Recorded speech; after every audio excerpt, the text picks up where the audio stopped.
Joe Biden resigned. Finally. But Finally. But he's still in office. Yes, he's going to complete his term. He made sure. Some people will start thinking, oh, is it effective immediately? Nope. Yeah, he made sure that people knew he's just going to complete his term in his statement. He must have had a lot of pressure now from the inner circle. Yeah, for sure. From the people, from the Democrat themselves. Undeniably so, yes. And I'm sure from his wife as well. Yes. Because they have to now start to think about legacy. Yeah. Yeah. There was a few reporters who actually asked him that question.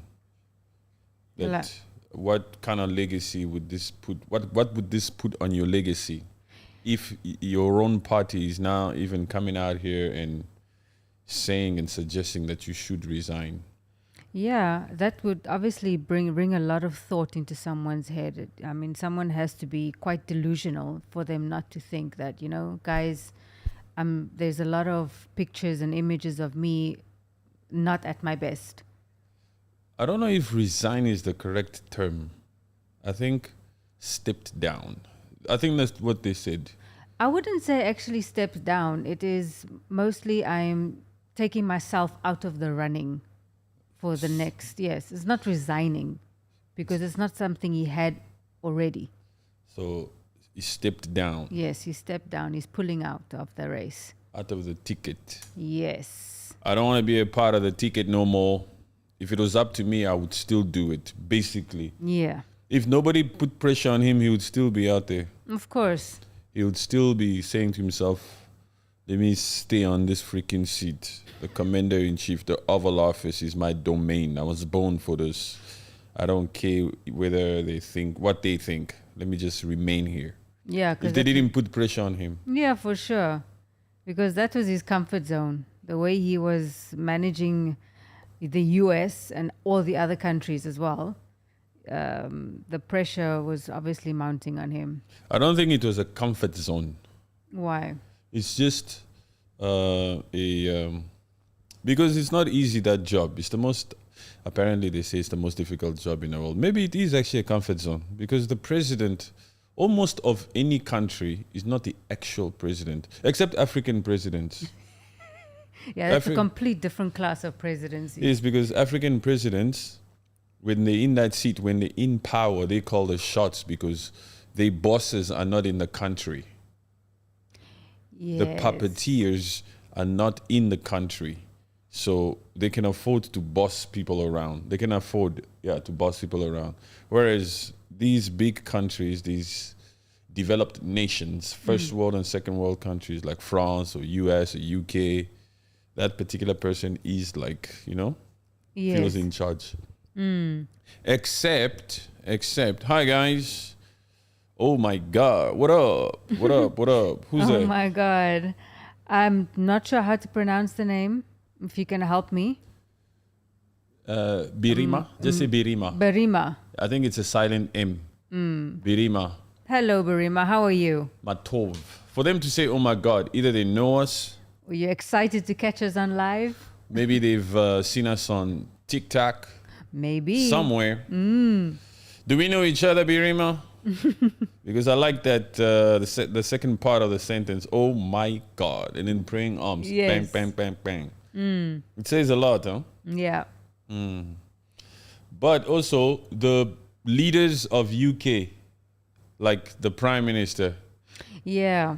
is not the man in charge. No.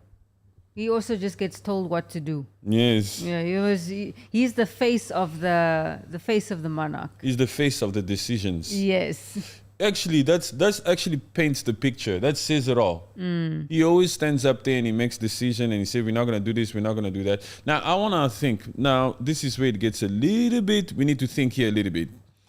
We're coming to Rwanda and the Democratic Republic of Congo. That's the main topic here tonight. But we are building up. I'm warming up my voice with these other geopolitics issues.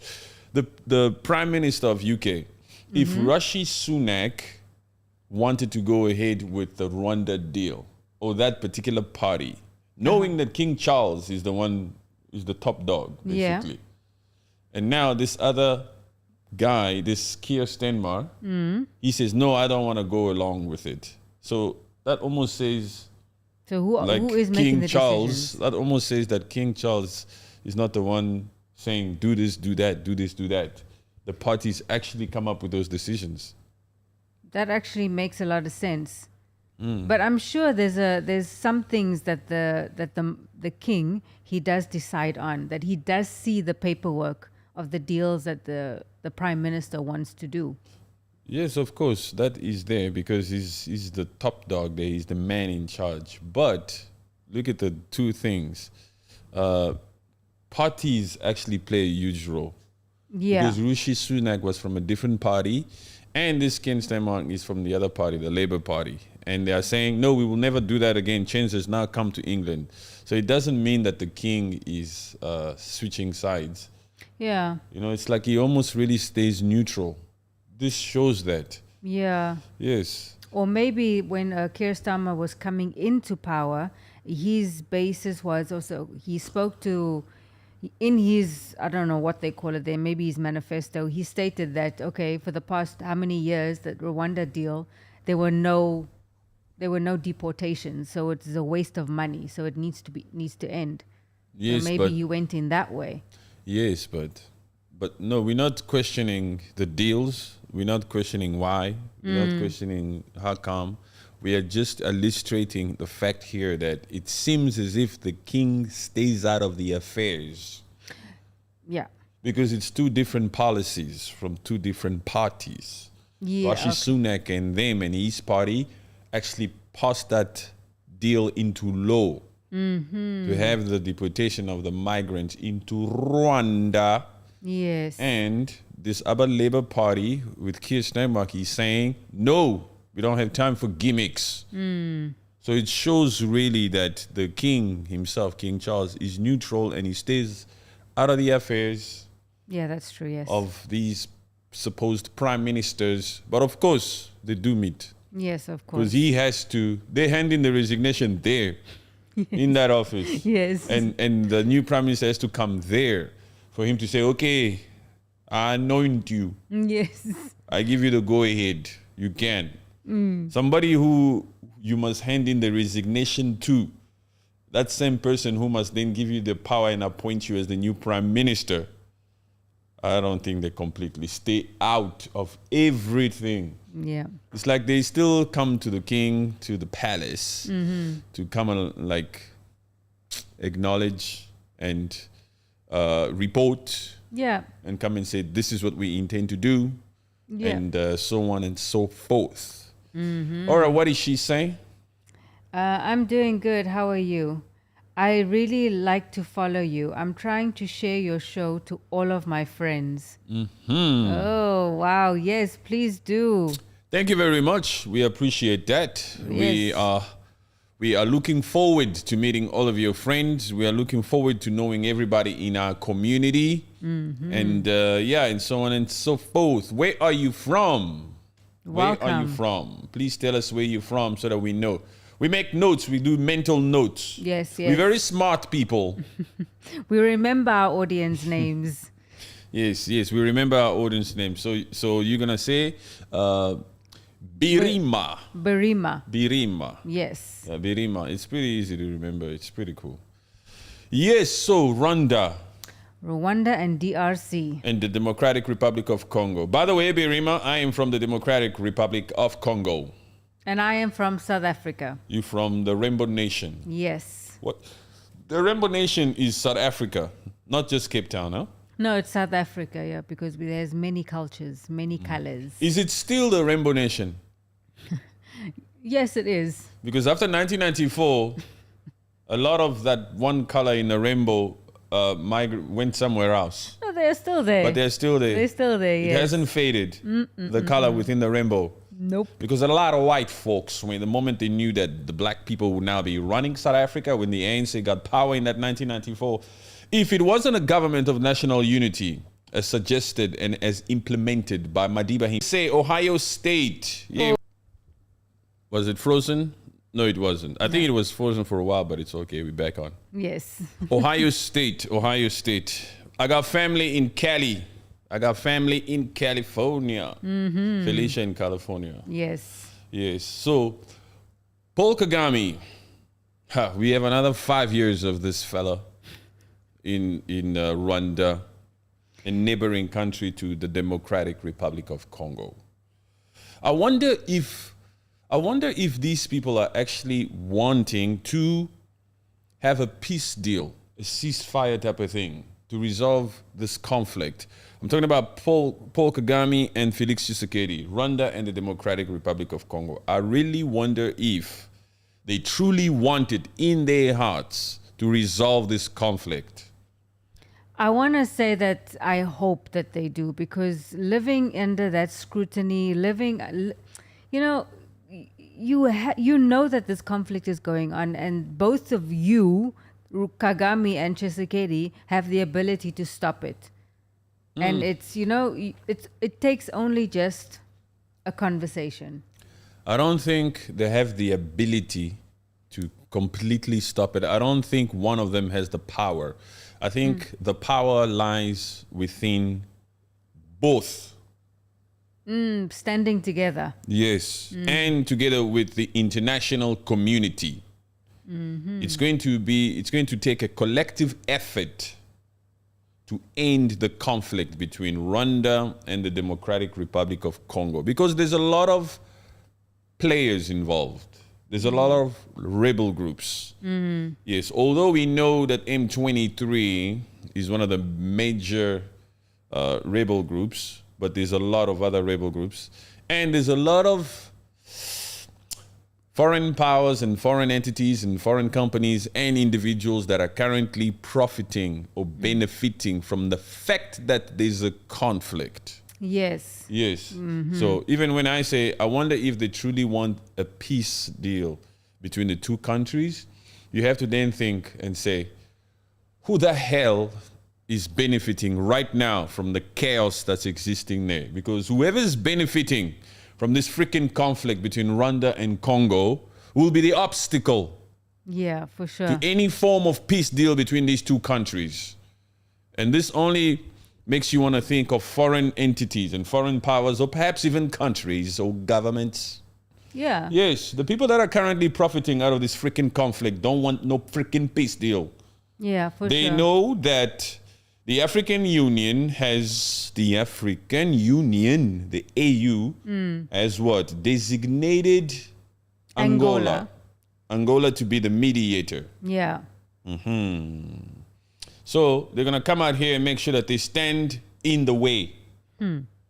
So who knows who's sponsoring these other militant groups, these other rebel groups? The other 99. The other 99, how come they aren't like 50 names or like 100 names? We should have like a list. I tried researching all over the place. Please give me the names of all freaking 100 rebel groups, please.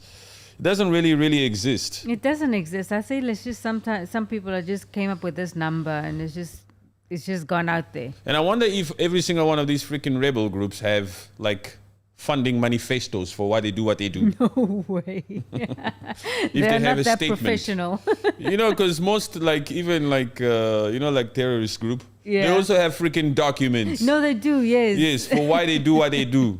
And they want to say, yes, we'll do this. Because before you can initiate any form of peace deal, it needs to be signed off on. Who's signing? Who's the representative signatory person of that particular rebel group? Yes, you know what I mean? And according to themselves, according to these groups, according to these militant groups that are out here causing chaos, they don't consider themselves as rebel groups. That's how we label them. We label them as a rebel or as what they call. They have reasons why they do what they do. Oh yeah, it's like almost like they're calling themselves activists. You know. Yeah, activists or whoever they are. Some of them consider themselves as patriots. Oh yeah, patriots for their country because they are fighting for their country. But you know, you guys, you're nuts.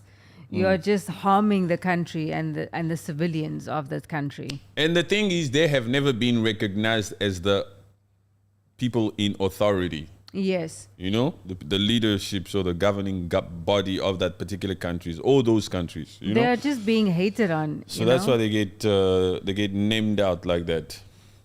let's go deep.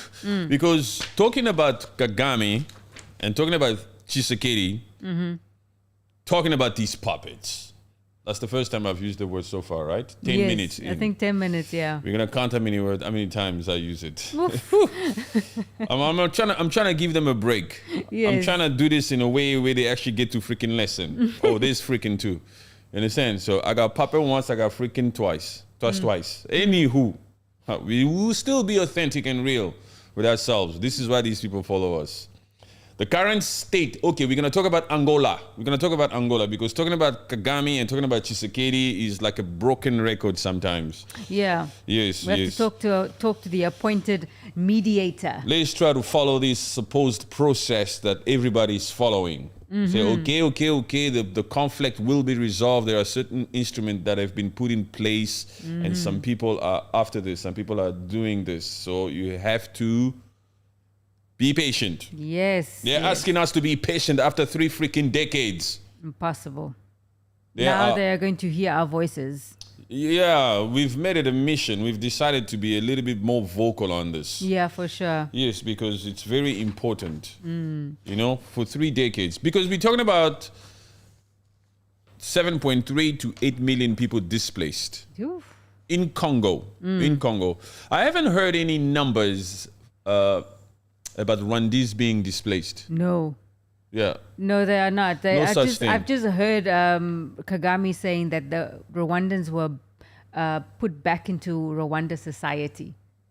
Yes. The ones that were affected. The ones that were affected. Let me just welcome SJ. How are you? Welcome back. Is that SJ there? Yes, SJ. What's up, SJ? How you doing, man? Dumalang, my people. What is Dumalang?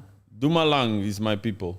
Oh, Dumalang. I believe. It makes sense for him to say Dumalang, comma, my people. There was a like that said, ping. Oh, okay. I think that was confirmation.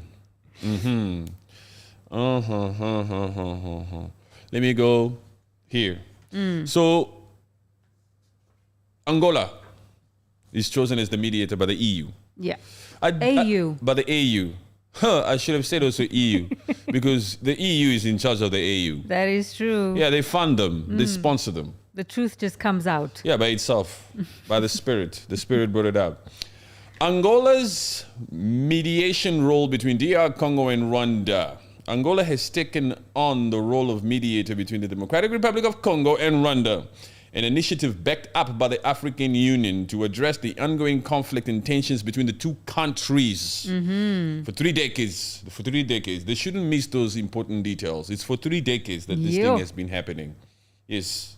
So the process of the mediation, dates and locations and key meetings, we're going to talk about all of that. But I was interested into knowing how and why was Angola chosen to be the mediator? What are the reasons? Why? And I wanted to know, and I strictly did my research based around these particular terms. What are the perks? Ooh. Right? Yeah, that's a good question. What are the perks and resources provided to Angola by the African Union? Yeah, because they're not doing it for free. Yes, they're not doing it for free. Yeah. We have the tendency to think as if the mediator is just volunteering. Like a good Samaritan. In this particular case, I believe there's a lot of people volunteering to do so, but they don't tick all the box. They don't meet all the requirements. Yeah, probably. You know? Perks and resources provided to Angola by the African Union. Okay. For them being chosen as to be the mediator. Okay. Financial support. Naturally. Yeah, let's start there. You understand what I'm saying? Yes. Because that already says a lot, huh? It says they're getting financial support to be the mediator. Yeah. To help facilitate this mediation, this complex issue. Right? Yes. That has taken almost 3 decades. Yeah, so financial support from the AU, and the AU gets money from the EU. The EU. And the EU is basically also IMF. No, IMF is American. IMF is an American, it's American financial giving, loan acquiring type of an institution like World Bank. IMF, is not really involved into here, but they know each other, but they're not here. They don't get mentioned here. Those ones just come after African countries the way they want to for their own interest. Yes. African Union. The African Union allocated a budget to support Angola's mediation efforts, covering logistical expenses, security expenses, and administrative costs. While exact figures are not publicly disclosed, estimates suggest the amount is between 10 to $15 million. What? For what now? For those particular things I just said there. For logistics. For logistics. And security and administration. Logistics. Is you going to Congo and Rwanda? Security and administrative costs for both delegations of the two countries, of the Democratic Republic of Congo and of Rwanda. They come with 8 teams individually, with a delegate, $10 million. And so the logistics must be prepared. The security must be top notch. We're talking about heads of states. Are we talking about heads of states or puppets? These puppets, it's expensive to move them around too. Shoo. And administrative costs. Oh. Diplomatic channels, I'm guessing, and types of, how they conversate, I'm sure. But the budget put aside for that is between 10 to $15 million. That's too much. Angola gets as the mediator. Yes. And how many times did they actually sit around the table? How many times was that that money used for logistics? There was a few meetings already that were held, but we're going to get to that. International contribution. Oh. So the AU contributes. The AU gives money. This particular portion I've read now, the 10 to $15 million, is what the AU is giving for logistics, for security, and for administrative costs. From the AU, from the African Union, to Angola, who's the mediator between the Democratic Republic of Congo, a country in the equatorial region, and its neighbor, one of its 9 neighbors, Rwanda, headed by the recent newly appointed Paul Kagame. Yes. I'm just re-saying it here again for people that are joining us. Yes. International computer. Various international organizations and countries, including the United Nations, the European Union, EU, and the United States pledged financial assistance estimated at $20 to $25 million. What? Yeah. So the rest of that money is in the AU. No. The AU is providing to Angola, the mediator, 10 to $15 million. Yes. For security, for logistics, and for administrative costs. Yeah. That's just coming only from the AU. From the African Union. Okay. And now, international contribution from the likes of the United Nations, the United States, and the European Union. They are contributing upwards of $20 to $25 million to Angola. Jeez. Right? So we're around that 35. Yes. 35 million. Only for this one mediator role. Yeah, but you're talking about puppets. And puppets are very expensive to maintain. You have to make sure that the puppets are smelling well, and they like to eat well, and they have to sleep in 5-star delegations. They come with their entourage, and logistics, securities, and all this type of stuff. They have to have that 3-piece suits, different 3-piece suits. Yes, and the reason why we're talking about all of these particular points or facts is because we want to understand if Angola is truly out here doing the utmost best to make sure that this conflict between the DR Congo and Rwanda gets settled, that we come to an end with this freaking conflict, because 8 million people are displaced. Yeah. You know what I'm saying? So we want to see, why are they taking their time? Why is it taking so long? These two puppets still haven't met. Only the delegations are meeting left, right, and center. In Angola, in Rwanda. Yeah. These funds, the ones given the one being contributed by the United States and the EU and the United Nations, right? Those funds aim to ensure smooth facilitation of the talks and provide necessary resources for effective mediation. So we're going to give you this also, just to facilitate talks. Yes. Yeah. Just to make sure that it happens. To make sure that it happens. You can bargain there and do this to them just to get them to the table. Whatever it takes. Yes. Whatever it takes. We will give you between 20 to 25 million dollars. We know that you're already receiving 10 to 15 million dollars from the African Union, but because we also want this particular conflict to end, we will contribute as the United States of America and the United Nations, together with the EU, the powers that be. We are giving 25. Logistical support, infrastructure development. Oh, This is for Angola. This is for the mediator. yes. It's like a reward to be a mediator. Yes. Remember, I hadn't really gone through all of these particular perks. These aren't my personal notes, by the way. These are research I do. So please, you can see this is not my words. This is online. It's everywhere. It's fact-checked. Yes. Okay? Logistical support, infrastructure development, support for upgrading infrastructure in Rwanda But and other key locations to host high-level meetings, including conference facilities, accommodations, and transportation for delegates. Yeah. So Luanda, Angola is getting a lot of money and a lot of resources so that they can be able to really accommodate these delegations from these two countries, so that they can be able to really host them well. Oh my gosh. So even their roads must be fixed. The infrastructure must be developed. The meeting conference rooms must be built. There are certain things that must be developed. We need to build this country. Well, because- almost like Congo and Rwanda, the infrastructure must be that great for them to be trying to be hosted in a country that's infrastructure needs to be built just to host them. What? Say that again?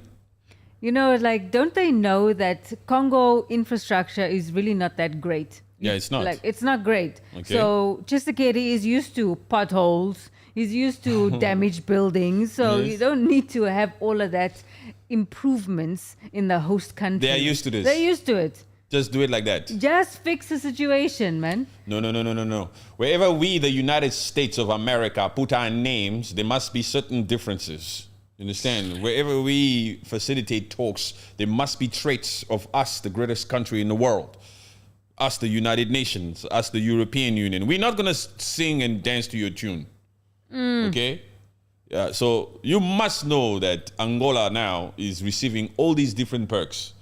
They must be smiling from ear to ear, right? Yeah, of course, man. They must be. They are the mediator. That is why the talks are taking so long. Yeah. They must build roads and they There's- must build certain things to facilitate all this. There's no validity on this perks, you know. It happens. When is it being renewed? Security arrangements. Enhanced security measures have been implemented, including the development of security personnel, surveillance systems, and emergency responses teams to ensure the safety of all participants. Sure. Do you understand what is going on here? You have been chosen to be the mediator between the Democratic Republic of Congo and Rwanda. So therefore, we need to make sure that you can really do this. They will even put systems and security systems and surveillance and all these types of stuff. Surveillance systems and emergency response teams. Surveillance, so that they can also monitor what's happening in the rooms, man. Including the deployment of security personnel. So that Okay. means certain security personnel, I don't know from which country, whether it's Rwanda or and DRC, or whether they're coming from the UN or wherever, must be deployed to Angola. A surveillance system must be installed and all of these types of stuff. You know what I'm saying? These are things that civilians don't really usually think about, but these are some of the things that they're putting down here. The reason why we're going to give you $20 to $25 million from the EU, United States, United Nations, including that $10 to $15 million from the African Union, you know? And this Response team to ensure the safety of all participants. Technical assistance. Yeah. Mediation experts. The African Union and international partners provided Angola with a team of experienced mediators and conflict resolution experts to offer guidance and strategies for constructive dialogue. So there's a team also that comes from the African Union and international whereabouts to come in, perhaps to train Angola, to work with Angola, to assist Angola, to support the talks, to support. They are experts when it comes to mediations. So AU, why are you not doing it yourself if you are experts in mediation? No. The AU does not deal. They are not experts in mediation. They're just there to for the peacekeeping and for regional peacekeeping and dialogues and facilitates to stand as the big guy in the room and all that kind of thing. And yeah, the AU. So yeah, training programs were provided to enhance the capacity of Angolan diplomats and officials in conflict resolution and negotiation techniques. Yes, so even the Angolan personnel, they have to be trained. These diplomats of Angola, they have to be trained so that they know how to do these resolutions of conflicts. Yes. I was very interested in knowing what are the perks and the resources that a country receives once they have been chosen to be the mediator. Because I was saying to myself, this freaking conflict in Congo is taking way too long. Angola, what are you doing? Can you please give us an update? We need a press conference on this. You know what I'm saying? Yes. It's taking way too long. 8 million people are displaced. Yeah. So these perks, to me, the moment I'm reading all these perks and all these amounts of money, these millions and millions of dollars, would naturally give one a little bit of a comfort. Yeah, I mean, to just take their time, huh? That's not very smart. I mean, why are these people just giving out free money like that without seeing any sort of result? It's not free money. It's money that they say, we're giving you this for this. So they're building. But the perk also, once the mediation talks are finished, once perhaps, God willing, there's a ceasefire, a permanent ceasefire. I've never been for these freaking 7-day ceasefire or 1 month or 6 months type of shit. We need a permanent ceasefire. Yes. Yes. So once all this is done, Angola would remain with the development that it has gotten, and these particular diplomats of Angola would have enriched themselves, or they would have personally developed in these techniques, these skills, because after all, they're learning from experts. Yes. You see what I'm saying? Yes. It's a perk. This particular administration by the current president of Angola is this is a big gig. You're saying, yes, I made money for the country. Yes, and we're getting trained, and we're being exposed to professional individuals. We're being exposed to skills that we are not able to acquire by ourselves. We're being taught by the world's finest. Oh, you're saying these are perks. Definitely, those are perks. And I'm sure that perhaps there's a clause somewhere in these agreements that Angola has signed to accept the position or the designation of being the mediator that says, if you need more resources, the term is resources. They don't say if you need more dollar money. They will never say that. That's classless, man. Yeah. If you need more dollars, if you need more millions, perhaps. I'm sure there's a clause somewhere in those paperwork. I'm sure. Possibly, you know? Key meetings and locations. Initial meetings, date November 27, 2022. 2022. Yeah. Yeah, we're talking 2 years ago. In November this year, it would have been two years. 2 years. And Mataise, Paul Kagame, the president of Rwanda, and Felix Tshisekedi, the president of the Democratic Republic of Congo, still haven't met. They still haven't met. First, the delegates must meet. Your people must come. His people must come.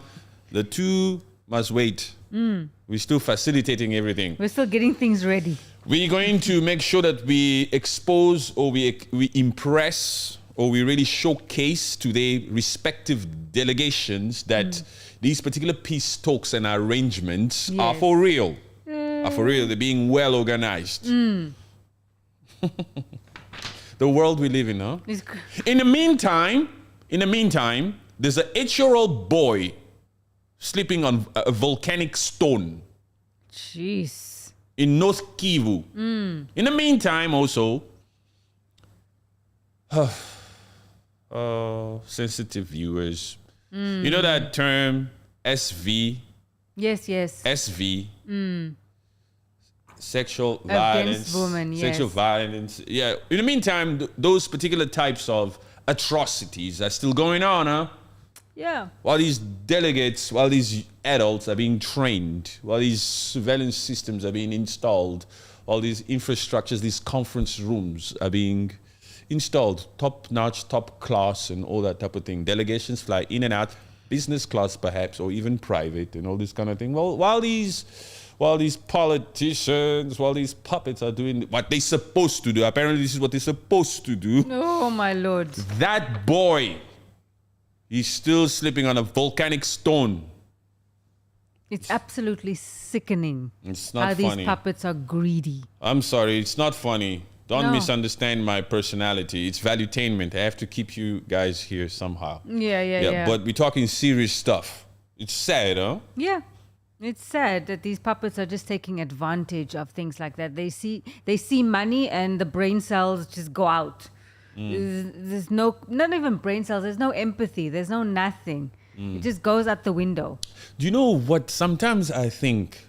Because we have kids. We have, the boy and the girl. Yeah.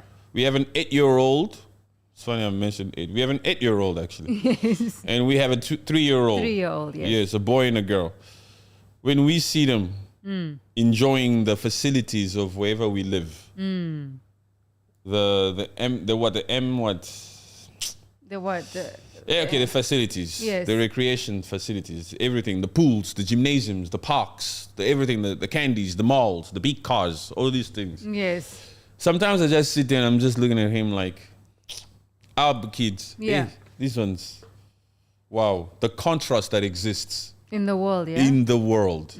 That there's some kids out here having these big Christmas events and big Christmas trees and presents and everything all over the place, PlayStation and all this type of stuff. And there are millions of other kids. This situation with Africa is not a joke. It's not a joke. It's actually sad. It's very disappointing. Yeah. It can bring tears to your eyes. It can if you really think about it. We've also traveled through Africa. Yeah.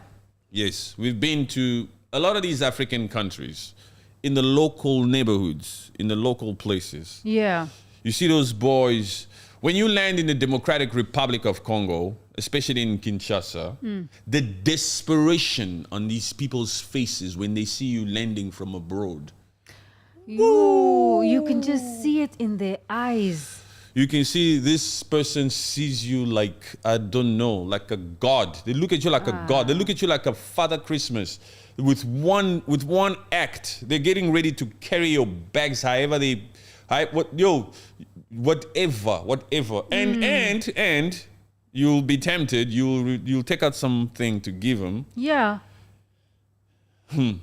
I remember when I went to Sierra Leone for the first time in 2018. Yeah. I gave more because I was giving like I'm giving, like in these other countries. Oh, yeah. You see the way you give to these other countries. You give according to what you know about that country. The currency. So when I landed there, I didn't know much about the price tags of things in that Sierra Leone. So I just gave. It was an equivalent perhaps maybe of like $5. I just gave like this. Whoa, that boy couldn't believe it. Wow. It's a lot of freaking money you just give that boy. Wow. It's crazy, huh? It's so crazy. Yes, so while these puppets are getting ready to meet since freaking November 27, 2022, that was initial meetings, huh? Location, Rwanda, Angola. Purpose to set the agenda. Establish ground rules and build trust among the representatives of DR Congo, Rwanda, and Angola. Yes. So in that particular November 2022, the delegations first had to meet. Just the teams of the respective countries needed to meet to build trust. Couldn't you guys do this on a freaking Zoom? No.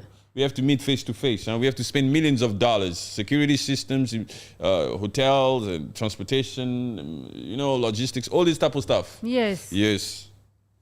See why it's taking so long. Follow-up meetings. The follow-up meeting was January 15th, 2023. On the progress. Yes, after 2 months. Goodness. That was the follow-up meeting. Also held in the host nation in Angola. Purpose to address border security concerns and discuss the presence of armed groups in the region. Yes. Before Paul Kagame comes to Angola, before Felix Tshisekedi comes to Angola, how's your perimeter around here? Is it safe? Is it safe? Should I put my people there also? Where are all the rebel groups? Huh? Is it okay now? Have you guys sorted out that? Have you put a perimeter? Are you in charge? Are you in charge? Okay, before I just go on, please, can you read there? After Birima, I think it's okay. You said Eske Kiza. There's a Kiza there. Kiza, thanks voices to rules. Thanks voices to rules. Yes. Thanks rules voices. Yes. Voices to rule. Yes. These are the voices that must rule. Yes. I'm not necessarily talking about my voice or Arlene's voice. I'm talking about the voices of that 8-year-old boy that sleeps on a volcanic stone. Yes. When that boy cries out for his next meal, those are the voices that must rule. This explains this. Rules voices. So these voices, they come in like from all over the world. You got voices in Haiti, you got voices in South Sudan, you got voices in Gaza, you got voices all over the place. In most countries in Africa, you have voices, and all these voices need to rule. Yes. They need to rule. These are the voices that we are wanting to put out there. We want their things to be heard. Yes, we're doing our best to amplify these voices. Yes, we have to amplify these voices. So please like and share, comment, make sure that these types of podcasts gets shared, gets distributed, that people see it. Yes, please. Because we're talking about the motherland. Talking about the motherland. Precious motherland. Yes. Economic cooperation talks. Date March 10th, 2023. Location Kinshasa. Okay, this is economic cooperation. This was held in Kinshasa, DRC Congo. Kinshasa is the capital city of the DRC Congo. By the way, the DRC Congo is the second largest country in Africa. Yes. Yes, it's in the equatorial region in the center, and it has 9 neighboring countries. Angola is also a neighbor. Rwanda is also a neighbor. But these two freaking people living together, they are not seeing eye to eye. They live right next door to one another. Yeah. Yes. It's crazy how most of these African puppets do things, huh? No, man. Just love thy neighbor, people. Yeah, it starts here. Yes. So, to explore, that particular meeting on the 10th of March, 2023 in Kinshasa, to explore ways to enhance bilateral trade and investment, fostering economic stability. Yes.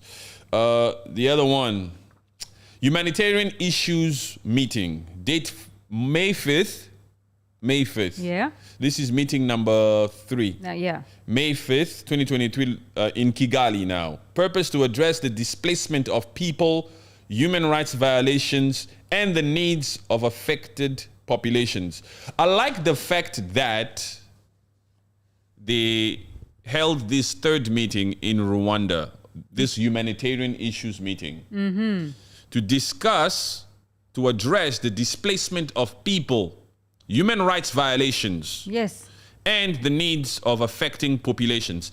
I don't know if Angola is the one who came up with the agenda. With the agenda and the placement of these meetings and titles. Because it's quite strategic. Yeah, because why would you go and discuss the violations of human rights In a place where human rights are being violated.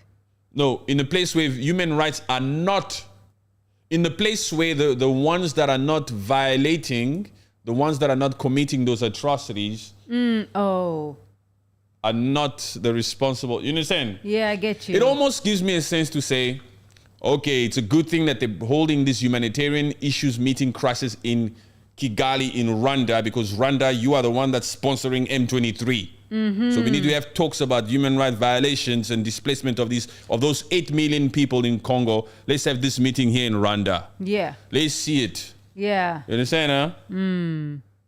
It's almost already points the finger. Yeah, we have to have the meeting. We have to talk about these displacement people. We're coming to Rwanda.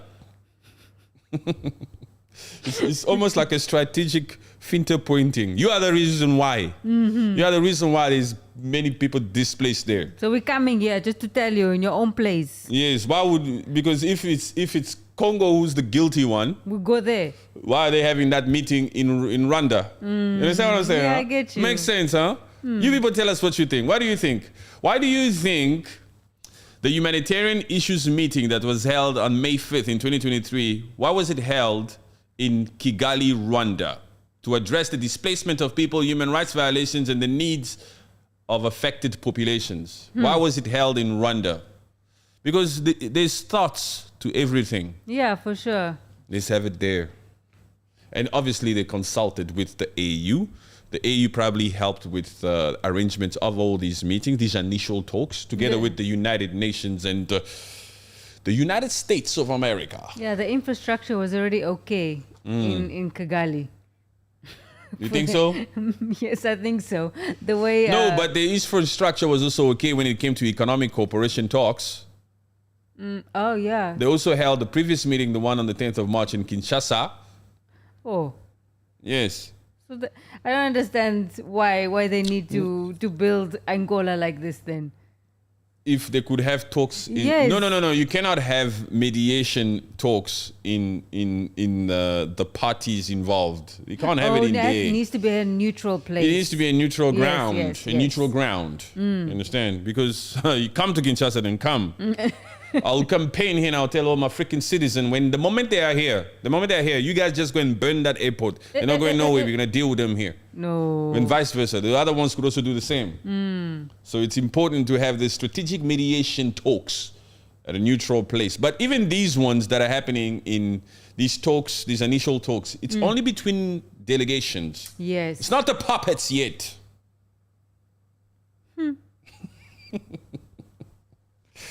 Anywho, confidence building measures. On July 20th, 2023, for a second there I thought it was... Now. Yeah. Yesterday. Yesterday was the 20th, right? Yeah. Building measures. Location Rwanda. Purpose to facilitate the signing of confidence building measures, including commitments to cease hostility, release political prisoners, and establish joint monetary mechanisms along the border. Ooh. So they're also talking about releasing political prisoners. Phew. So some people have been freaking abducted, or maybe perhaps some people were found guilty in each other's respective countries. Yeah. And they're being held either in Rwanda or in the DR Congo. Yes, probably. Yeah. Because these are negotiation talks. Give us that guy. Yeah, we're not going to come there unless that one is released. Yeah. We don't care how many people he unalived. We want him. Yeah. You want these talks to continue? We're going to stop this thing now here. Angola, you haven't received all of those freaking 40 million yet. You better talk more. Yeah. We want him. Just like, Just like Biden did. for that basketball player. When he released the arms dealer. That was such a stupid move. Some people look at it in different ways. Some people say this arm dealer is a good for nothing, rotten, immoral human. He's like an animal. Take this animal. We don't need this animal. Give us this precious being with integrity and dignity and honor that the country loves. Give her us. We would exchange and take this animal. This one doesn't have morals. This one's. If they could throw people in the rubbish bin, they would throw this one. Take this one. Give us that pure human being who's kind-hearted. That's the way America looked at it. Kind-hearted. But the whole world came out here and criticized America into course. saying, what the hell would you release an arms dealer for a freaking basketball player? Why would you do that? This arms dealer is going to cause more chaos and atrocities around the world. I wouldn't be surprised because if that particular arms dealer, if he was as talented as everybody said he was, if he was as professional and as successful as he was as an arms dealer, I wouldn't be surprised that he has perhaps sold Yeah. some of his products and services Yeah. to any one of these 100 rebel groups in East Democratic Republic of Congo. Definitely possible. Because these arm dealers, they know where the markets are. Yeah. They know where it's trending. Really Yeah, they don't know want it's to be trending. laughing, Yeah. but that is just, They know where the demand is. Yes. Did we read everything? I don't think you read SJ after Kiza. No, I've got SJ. Dumalang means hello in Setswana. Setswana. Oh, Yes. Dumalang. Dumalang. Dumalang. Yes, okay. it sounded familiar. Dumalang, yeah. Somebody wants to give us money, I think. Oh, I don't see that comment here. Oh, Birima? No, Birima. Yeah, Birima says, would like to donate, want to support you. Let me try with other way. Better for me. Okay. So we have our website coming up soon, and there'll be a button for donation. But as of now, We have our PayPal details are in the video description below. yes, she's American. Yes. Yes, so American people, they use PayPal a lot. Yeah. Yes. We just don't have Cash App because here Cash App is not in this region. Yeah. But you can go to, there's a PayPal email there, Patrick Rules 81. Yes. Patrick Rules 81 at gmail.com. Thank you very much. Much appreciated. You have to say thank you, huh? Yes, thank you. This will really entice her. Maybe we caught her at the right time. Yes. Maybe she was about to press a certain digit, and then the moment she saw us say thank you, and then she says, She paused, Yes. and then she increased more digits, and then she, how do you understand what I'm saying? Thank you, Birama. Appreciate you. God bless you. God bless Birima. Yes, we appreciate. So that was the meeting in Rwanda. No, that was in Kigali. in Rwanda. Oh, Rwanda, yes. No. This one is the one coming up in 20th of March to facilitate the sign of the borders, right? Yes. Have you guys got your borders sorted out? Where are the rebels and all that kind of thing? Okay, cool. Statements from Angola's leadership. Because I asked also, okay, what are they saying? It's been a while, huh? Yeah. Please, what are they saying? Yeah. Where do they stand and how far? How far is the freaking progress? You understand what I'm saying? These are Angola. President Joe Lourenco. How do you say that name? Let me see, where is it? Oh, President Joe, yeah. This is, even I think Mexican people, Lourenco. Yeah. Lourenco. Let's just call him Lourenco. President Lourenco of Angola. Yes.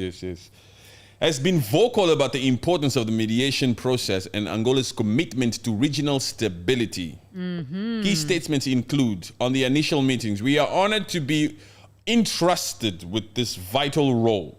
Our priority is to facilitate open and honest dialogue between our brothers in DR Congo and Rwanda. Peace and stability in the Great Lakes region are paramount. Okay, these are just words. Huh? Yeah. On the border security, the security of our borders is a collective responsibility. We must work together to dismantle the armed groups that threaten peace. Angola will provide all necessary support to ensure a safe and secure environment for these talks. Of course, he's just talking. Of course. Money's talking there. We gave you 40 million in total from the AU, United States, United Nations, European Union. You better speak this way. Yes. Yes, you better ensure. On economic cooperation, economic prosperity is a cornerstone of lasting peace. By enhancing trade and investment between Democratic Republic of Congo and Rwanda, we can create opportunities that benefit all our people. Angola is committed to fostering economic collaboration. So I think that particular meeting that they had before that will talk about investment was about how they can co-invest in one another, in each other's country. Oh, okay. Yeah, because if I have things in your country and you have things in my country, why must I attack you? No, there's no reason. Yes, so to facilitate investment between the two. Let me read that again so that it's well understood. Economic prosperity is a cornerstone of lasting peace. Understand? Economic prosperity Yes. is a cornerstone of lasting peace. If we economically prosper together, there will be peace. Yeah, between us. Yes. Because we have things in common. In this we are particular both case, making money. The mullah. Yes. Yes. So Angola is out here with the help of the international community to facilitate talks that will facilitate economic growth in economic investment. Or economic investment between the two countries. Yes. To motivate them into wanting to, for the cornerstone, it's a cornerstone for peace. Yes. Yes. It's a vital thing. That's very smart, huh? Yeah. By enhancing trade and investment, between DR Congo and Rwanda, we can create opportunities that benefit all our people. Angola is committed to fostering economic collaboration. Okay. On humanitarian issues, the humanitarian crisis must be addressed with urgency. We cannot achieve peace without ensuring the safety and well-being of those affected by conflict. Angola will continue to advocate for the protection of human rights and the provision of humanitarian aid. Rwanda, yes. you have to let the aid get through. Yes. To these, you have to tell your M23 people. I know you say you are not supporting any rebel groups. I know you're saying that the Rwandan army is not in East Democratic Republic of Congo, in North Kivu or South. I know that you have your side of the story, but we have to commit to making sure that there are no more humanitarian crises happening. We need to stop this. You understand that thing? Yes. On confidence building measures, building trust is a gradual process. The commitments made today are significant steps towards lasting peace. We commend the leaders of the DR Congo and Rwanda for their dedication to this process and will continue to support them every step of the way. Okay, Angola. You said that this is happening already. You've had like 3 to 4 meetings already. Okay, Angola. So you say that, so Angola is stating that they, Kagame and Tshisekedi are already in talks. Not Kagame. Oh, sorry. I'm confusing. I wish we had a mic for them. I'm thinking of Kigali. Oh, Kigali is, what do you call them? Uganda. No. Kigali is the capital. Is the capital city of Rwanda. Yes. Kampala is the capital city of Uganda. Yes. Kigali is Rwanda, capital city of Rwanda. Kinshasa is the capital city of the Democratic Republic of Congo. Kampala is the Democratic Republic of Uganda. Yes. They're all neighbors there. Yep. All with a KKK. Oh. No. But it's true. Yes. But yeah. That's a slip of a tongue. I don't mind it. It's a small little entertainment thing. There was a like there for that. Maybe they like the reaction. Yeah. Oh, that was an honest emotion. Yes. It means we don't support that. We know that it's a sensitive topic or issue. Yes. We are not up for that. Not at all. So. Oh, that what I was saying was, so Angola is stating that the Kagame and Tshisekedi are already in talks on having that economic investment in each country. Yes, they're already in talks. Oh. Yes. I don't think so. No. These are the statements from the leadership of Angola, and that key points to focus on to facilitate a peace. These are the cornerstones. This is priority, right? We need these two countries to commit to these particular points. You know, security of the border, economic cooperations between the two countries, and I'm guessing Angola too. Humanitarian crisis and building confidence measures between the two countries. Yeah. Understand? Progress of talks. No. Yeah. That is what we want Angola, to know. You spoke too much here. Here you spoke too much, and you got money over there. How far? Like the Nigerian people say, how far now? Where's the transactions? How far now? Make you make this transfer now. They wait. Give you the progress. How far are you? How long? Understand, huh? Yeah, it's true. Initial meeting. The initial meeting set a positive tone for the mediation process, with all parties all parties, the Rwanda and the Democratic Republic of Congo and Angola, I'm guessing, and all the many delegates from all over the world, right? Mm-hmm. With all parties expressing willingness to engage in constructive dialogue. This part here, where it says with this part here where it says with all parties expressing willingness to engage, both parties expressing willingness to engage in constructive talks. That is the most important word, willingness. I need to be sure here because when we watched the interview on France 24 on both sides, because they were recently interviewed about 3 to 4 months ago. Yeah, 2 to 3 months ago, I think. Yes, Tshisekedi was not, because these meetings and all this type of stuff happened 2 years ago, in 2023. Yeah. And the current interviews that happened with France 24 on both sides, Tshisekedi was like still pissed off at that other one. Yes, there was no willingness on his part. In fact, he even called him a thief. Yeah. In that particular interview that Felix Tshisekedi, the president of the Democratic Republic of Congo, had with France 24, he called the president of Rwanda, Paul Kagame, a thief. And he said, hey, I want to see him, and I want to tell him to his face that the Democratic Republic of Congo will not be playing to your little games anymore. Enough is enough. Take your troops and leave. Get the hell out of my country. How do you expect that person? That's what he said in that particular meeting. But how do you expect that person to want Rwanda to be making money together? Together. Yes. That's what I'm saying.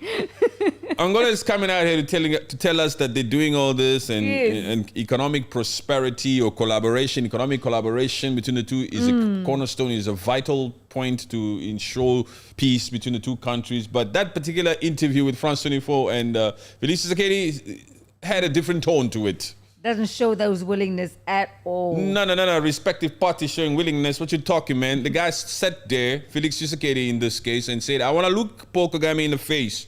And I want to tell him, I'm sick and tired of little games. Take your flipping little troops and leave my country. Yes. And when they asked him more questions, he says, how can you negotiate with a thief? Yeah. And Felix Tshisekedi even went as far as saying, Paul Kagame deserves more than just being prosecuted in the ICJ. It was a very vocal type of interview that he had with France 24. Huh? Yeah, you guys should really go check it out. You guys should check it out. I think it was 2 to 3 months or 4, maybe even 4 months ago. Yeah. Yeah. And then Kagame also had another one after that where he also was responding in a way that was saying, we are ready for war if need be, and all that kind of thing. So, but also, there's a strategy here. You know, it is possible that all parties are already benefiting somehow. Of course, we know that the Rwandese or Rwanda is benefiting from this freaking conflict. You know, the allegations, and we have to call them allegations for now because they haven't been fruitful. No, they haven't been deliberated on in a court of law. The fact that Kagame is being accused of smuggling minerals out of the DRC Congo, where the conflict is happening. There's a reason why there's a conflict. Yes. And into Rwanda and all this into the world. You understand? Those particular allegations which the United Nations has come out here and said that there is some evidence to it. That's why even the particular interviewer from France 24 was very vocal and forceful as he was interviewing Paul Kagame. Yeah. You know? Yes. So it is possible that they are still benefiting, or they are benefiting, both parties. Yeah, for sure. From these freaking talks that's currently happening here now. You know? Because when the delegations land in either one of these countries for these initial talks, they don't come empty-handed, huh? Of course not. It's prestige also. Also, another perk of Angola is international recognition. You know, when you are chosen to be the mediator between two countries. It's That's its status. Yeah, that's long been having this type of disagreement. Especially since this particular two countries that you have to mediate between is the Democratic Republic of Congo and Rwanda. Because everybody knows that particular conflict has taken decades. And everybody knows how rich the Democratic Republic of Congo is. Yes. $24 trillion worth of natural resources. Untapped. Yes. Untapped. It's big, huh? Anywho. Current status and challenges. Or did I read the confidence measures? Key issues to address. Okay, initial meetings. I read this. No, not yet. No, not yet. Economic cooperation. No. Okay, I ended it by dialogue. The agenda was established focusing on key issues such as border security, economic cooperation, and humanitarian concerns. Okay, key issues addressed. Border security, economic cooperation. Okay. We know. Current status and challenges. Ongoing negotiations. Regular meetings continue to be held in Rwanda, Kinshasa, and Kigali, with the mediators working tirelessly. Tirelessly? They are working tirelessly, Arlene. Really? They really care about that boy who's sitting on that freaking volcanic stone. They're working tirelessly. No. They feel his pain. They feel the pain of all those innocent women. Nope, I don't see it. They are working tirelessly. Just because the paper says so, I don't believe.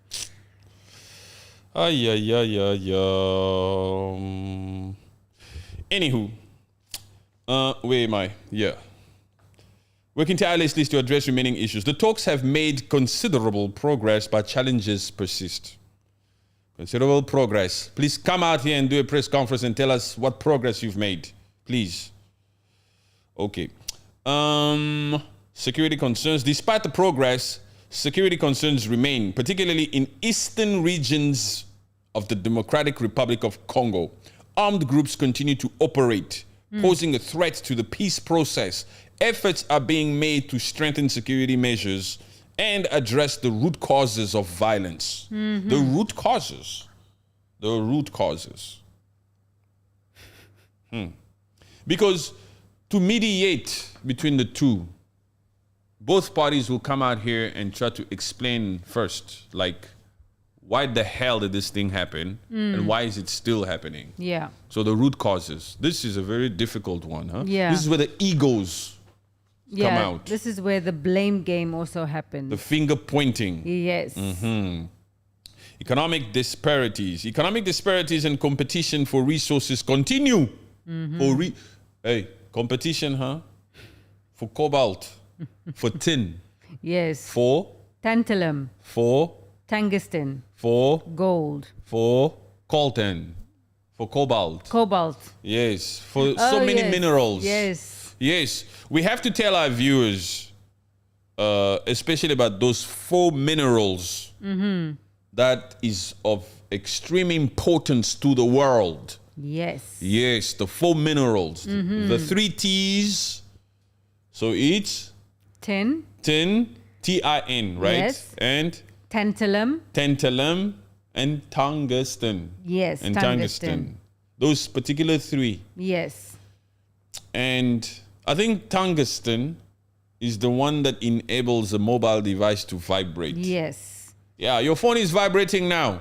It's got tungsten in there. Yes. And that tungsten is one of the minerals that these two countries are fighting for. Because we need iPhone 17. We need that iPhone 17 to vibrate. Yes, we need all these smartphones to be top notch. Yeah. We want to be able to sit on our comfort couches out here and enjoy the perks of life, to scroll on TikTok, on Instagram, on YouTube. I want to be able to sleep and put my phone on vibrate. Yes. Yes. Don't disturb me. I don't want to miss my calls. I need a better phone.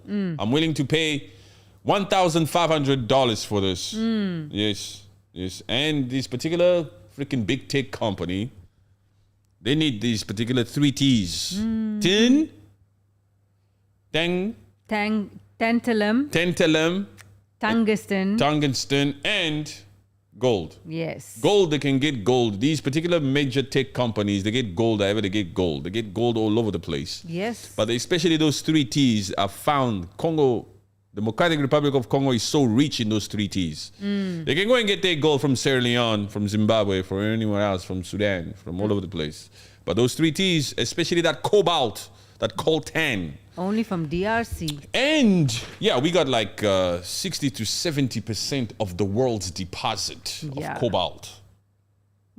There's a reason why so Congo, rich, that country. It's amazing. Yes, Tesla needs that cobalt, but they lithium ion and that coltan and all that kind of stuff. Elon Musk and them, Tim Cook and them, they need this. Yeah. The big tech people, you know, Anglo Gold. You know that big tech company out there. They need that. Even the American defense needs They need a lot of for their devices. Just imagine. You know, we have phones that vibrate. You know what they have? Yo. You know those planes, those fighter jets? They have a lot of tech stuff in there, huh? Yes. Those things cost like $40 million per piece or some $50 million per piece. Imagine the types of minerals they need to get that thing working like that. It's crazy, huh? Yeah. Guys, please communicate with us. Share your thoughts. Tell us what you're thinking. Please. They're enjoying the show. They are enjoying the show. Let me leave this here like this. Yes, there we go. All right, where are we now? Political will. The success of the mediation process largely depends on the political will of the leaders of the DR Congo and Rwanda. Both President Felix Tshisekedi and DR Congo and President Paul Kagame of Rwanda have expressed commitment to the peace process. But internal political dynamics and external influences can impact their actions. It's a lot, huh? Impact their actions. Let's give you a review again of the finances, because that's very important. African Union estimate at $10 to $15 million from the African Union to Angola. International contributions estimated at $20 to $25 million. Total financial support that Angola, the mediator, is getting is $30 to $40 million. Yeah. That's too much money. It's a lot of money, It's a lot of money. That is a lot of money. That is not money to play with, huh? No, not at all. And the money should be put to good use. I mean, get things done. Stop just having these delegation meetings. Get the two at the table and start talking. Yeah. You know, so we know the conflict is happening with Congo and Rwanda. Yes. And Angola, I just want to focus on Angola.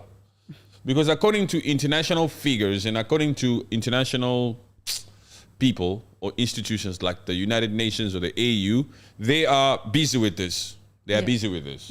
And Angola is a big piece. So I just want to focus there.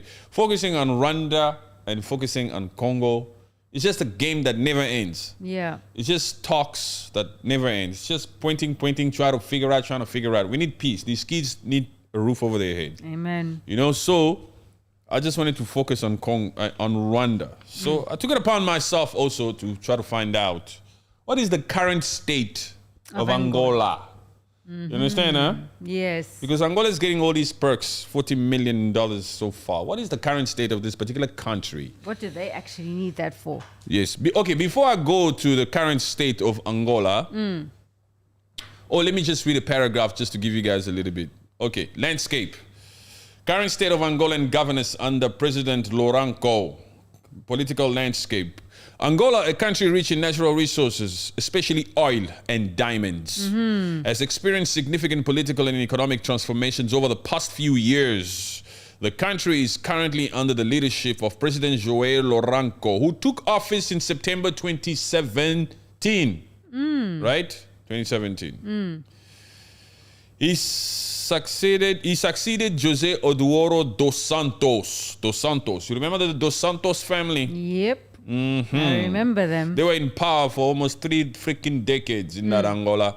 Before this Lourenço came in 2017, the Dos Santos family ruled Angola for almost 3 decades. They have a story, huh? The Santos, who had ruled Angola for nearly 4 decades. Lourenço's presidency marks a critical period of reform and attempts to address long-lasting issues of corruption, economic dependency on oil and governance, reforms and anti-corruption efforts. President Lourenço launched an anti-corruption campaign targeting high-profile figures, including members of the Dos Santos family.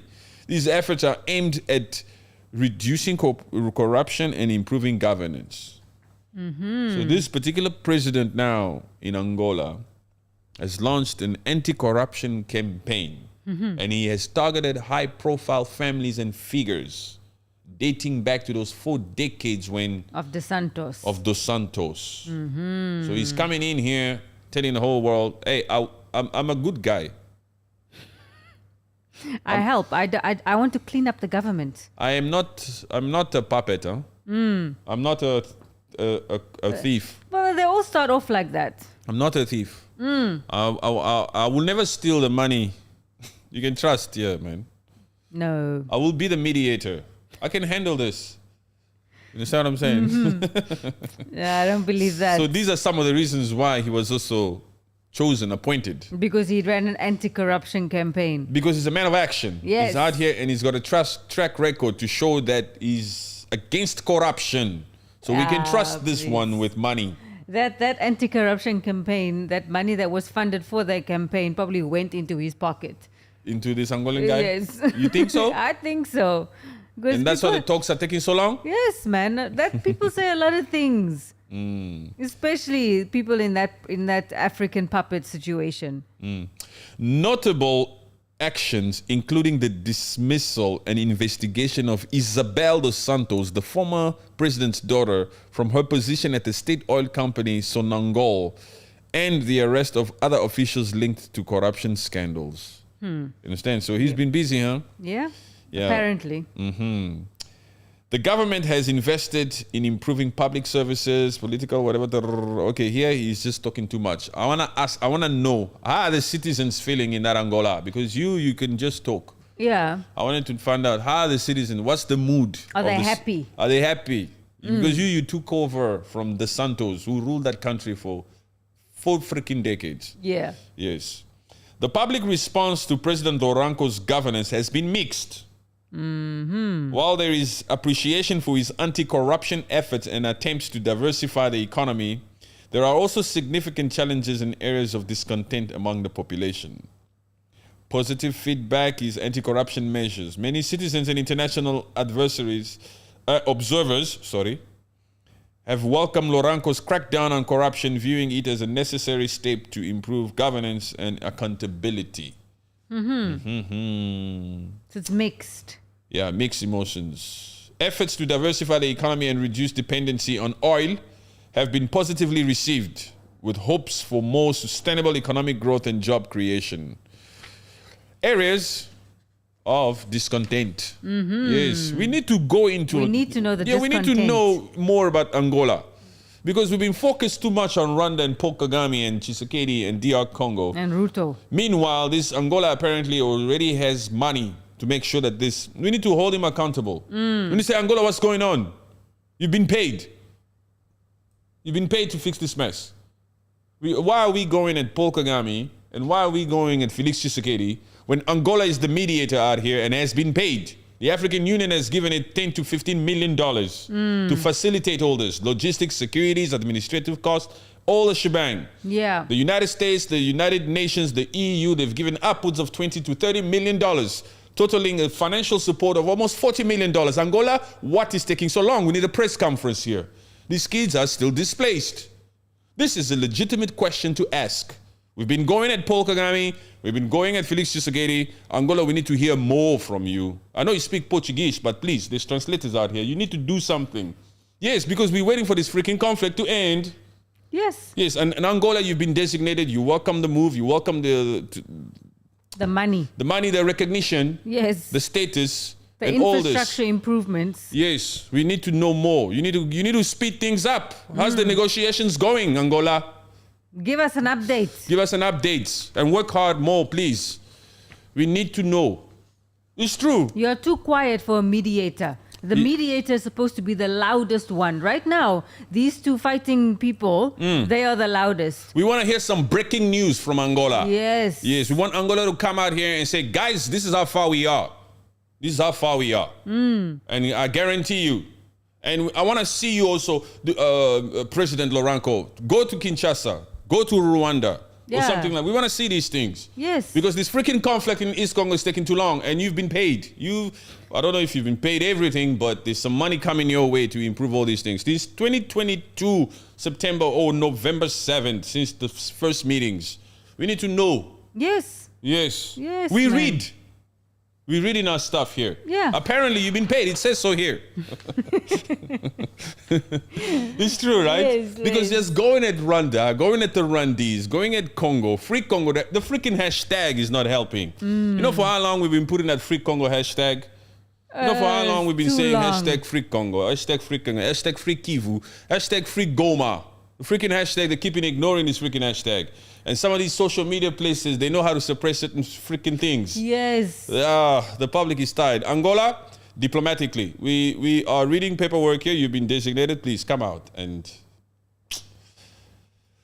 tell us. Just do the thing. Do the thing. Yes, yes. Please, please, please. Yes. We're willing to say please 1,000 times because there's 8 million people here. These kids, that 8-year-old boy sleeping on a volcanic stone says please. These voices here, these voices need to rule. I like the way my hand just went there like straight, like bang. I was right there. Yeah. When I first did it. Voices must rule. The voices of the 8-year-old boy must rule. Voices must rule. Voices must rule. Yes. Yes. 8 million people displaced. Their voices must rule. Thank you for the like. I appreciate that. You are following, brother. Yes. Yes. You want to read from James? Yes, James. How are you doing today? Clocking in from New Mexico. Been a minute. Took a break. Kidogo? Kidoko. Kidoko. Like a little bit. Oh, took a break, Kidogo, from these world chaos. Good to see you guys. Thank you, man. Thank you, James. Appreciate you. From New Mexico. Yes. What up, brother? What's going on? Took a break, Kidoko. Kidoko. Kidoko. Kidoko. Kidoko. Yes, Yes. Kidoko. Yeah. Like little. I took a little break. Yes. I took a little break, but Hey, he's back. my Swahili is improving by these podcasts. You know, By these I'm learning these things. Yes. What's the next one there? FSLC. Wow. Hey? Question mark. FLC, wow. Hey, yeah, thank you so much. Global Legal Services. Thank you so much. Members only free. Yo, thank you so much. We appreciate you. Thank you so much. It's true what we're Welcome. talking about. I'm sure you guys concur. Of course they concur. Yes, these people are tuned in because they care about the motherland. Yes. They don't want this atrocity to keep happening. So where was I now? Let me see. Political dynamics. Political dynamics. The next general elections are scheduled for 2027 in that Angola. We're 2025 now. And 2024. We're 2024 now. Whew, I'm always in the future. You're ahead. Yes. Yeah. His next elections are in 2025. The president of Angola. Oh. He needs to so it's complete next this year. thing.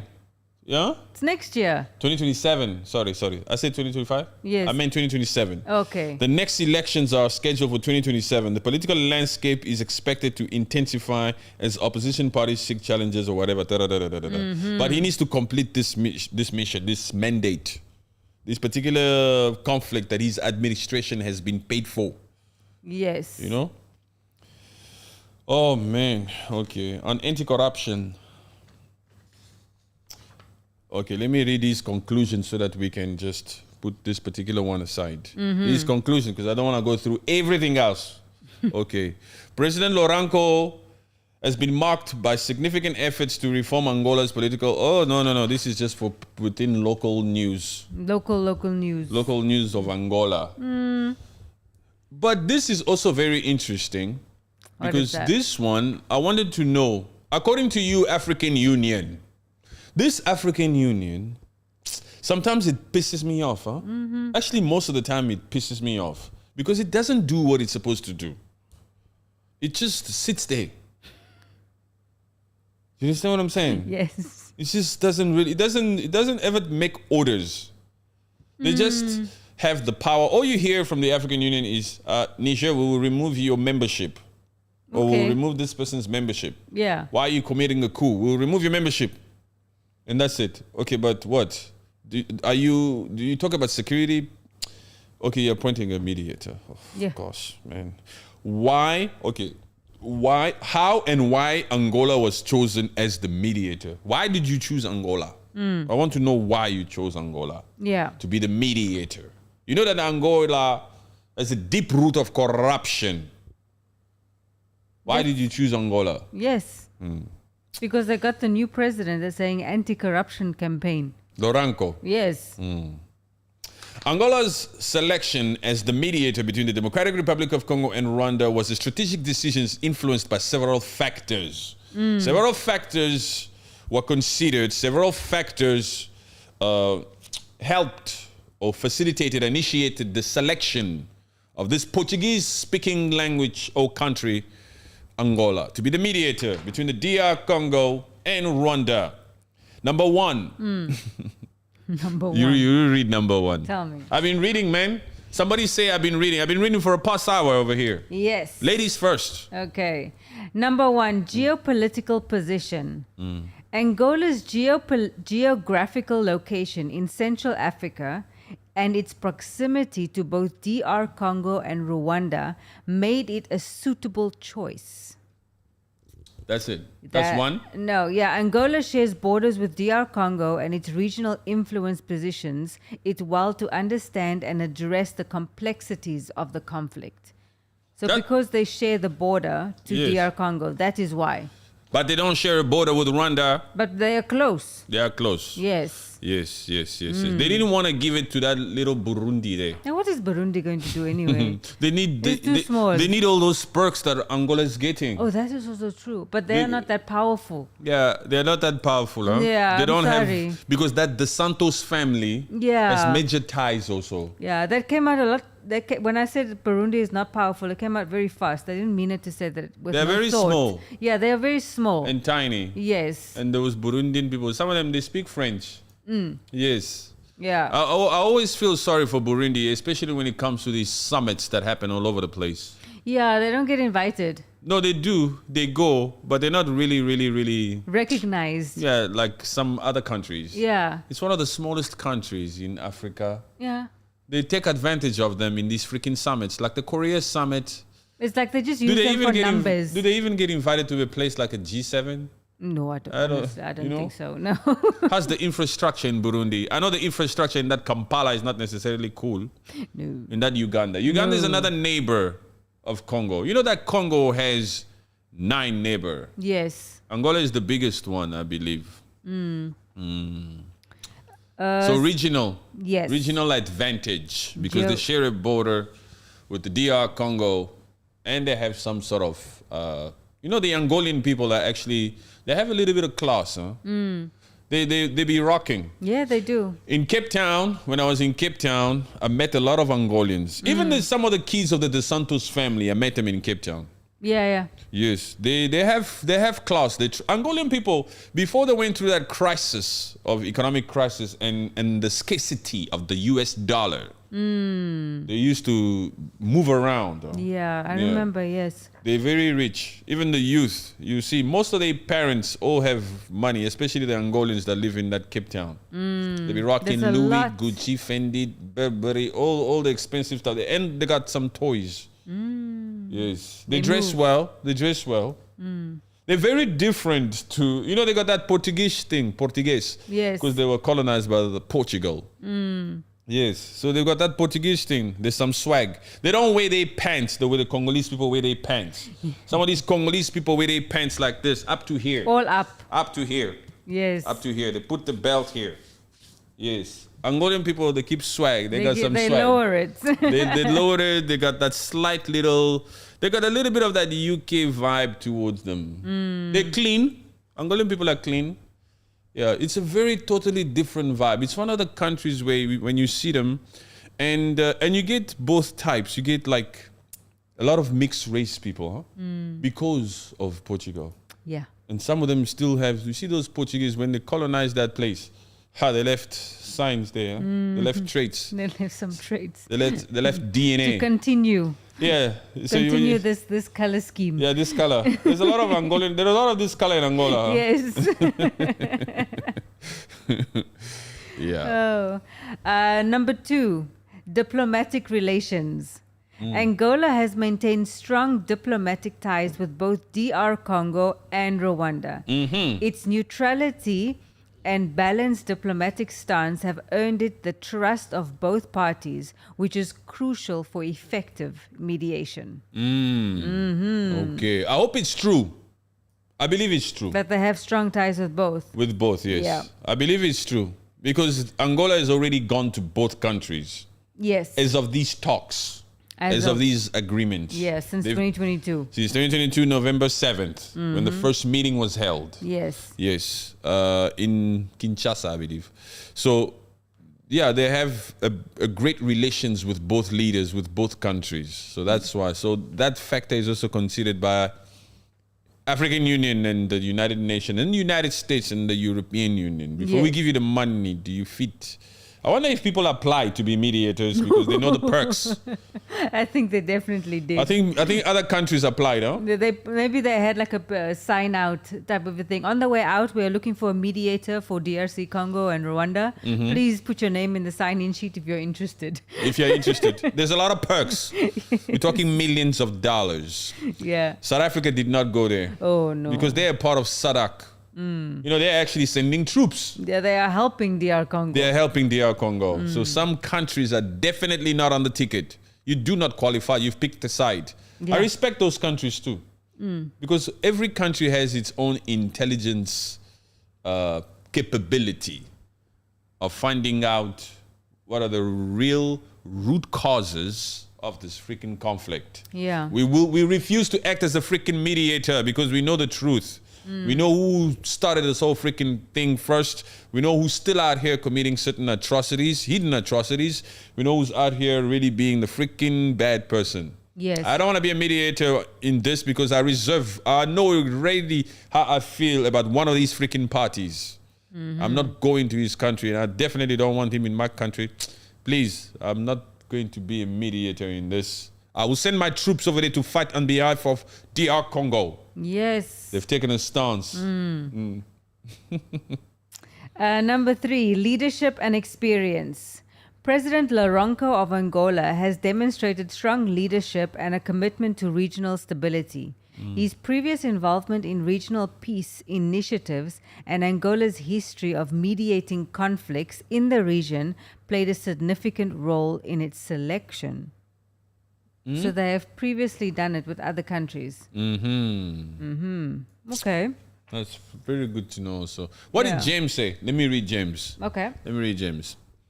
Have y'all noticed the opposition leaders in Africa are becoming weaker? It's very frustrating. We are reduced to choosing the devil with laser horns nowadays. What is it? Who does he mean by opposition leaders in Africa? Opposition, like the opposition parties for the elections, you know, it's DA or ANC. You mean like the ones that are not in power? Yeah. Okay, let me read that again with that understanding. Have y'all noticed the opposition leaders in Africa are becoming weaker? It's very frustrating. We are reduced to choosing the devil with lesser horns nowadays. Yes, it's very true. Yeah. They're throwing in the towel. Yeah. Because they don't see the point anymore. Yeah. They're not fighting. They're not as resilient. Yeah. As before. You know, they're not as progressive. The progressive parties. Like in South Africa, at least we still have the EFF, the Economic Freedom Fighters in South Africa. That particular opposition still has tenacity. Hey, they still have the fight. I think they have the most fight in this whole freaking Africa when it comes to being an opposition. And now they are effectively they are a true opposition party now. Yeah. They're fighting to have the number one spot of opposition in this South African government now. Before this, when it was still the ANC governing, When it was still the ANC government, the opposition party was the DA. We're talking South Africa, was the DA. They were the main opposition party. Yes. Yes, and those ones, capitalistic party.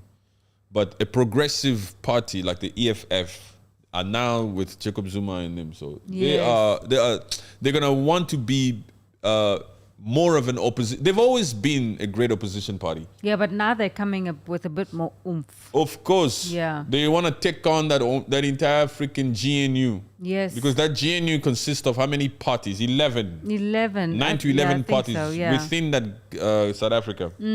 So at least we still have the EFF. In Kenya, our main opposition leader wanted to join Ruto. Yeah, you see that nonsense. Why?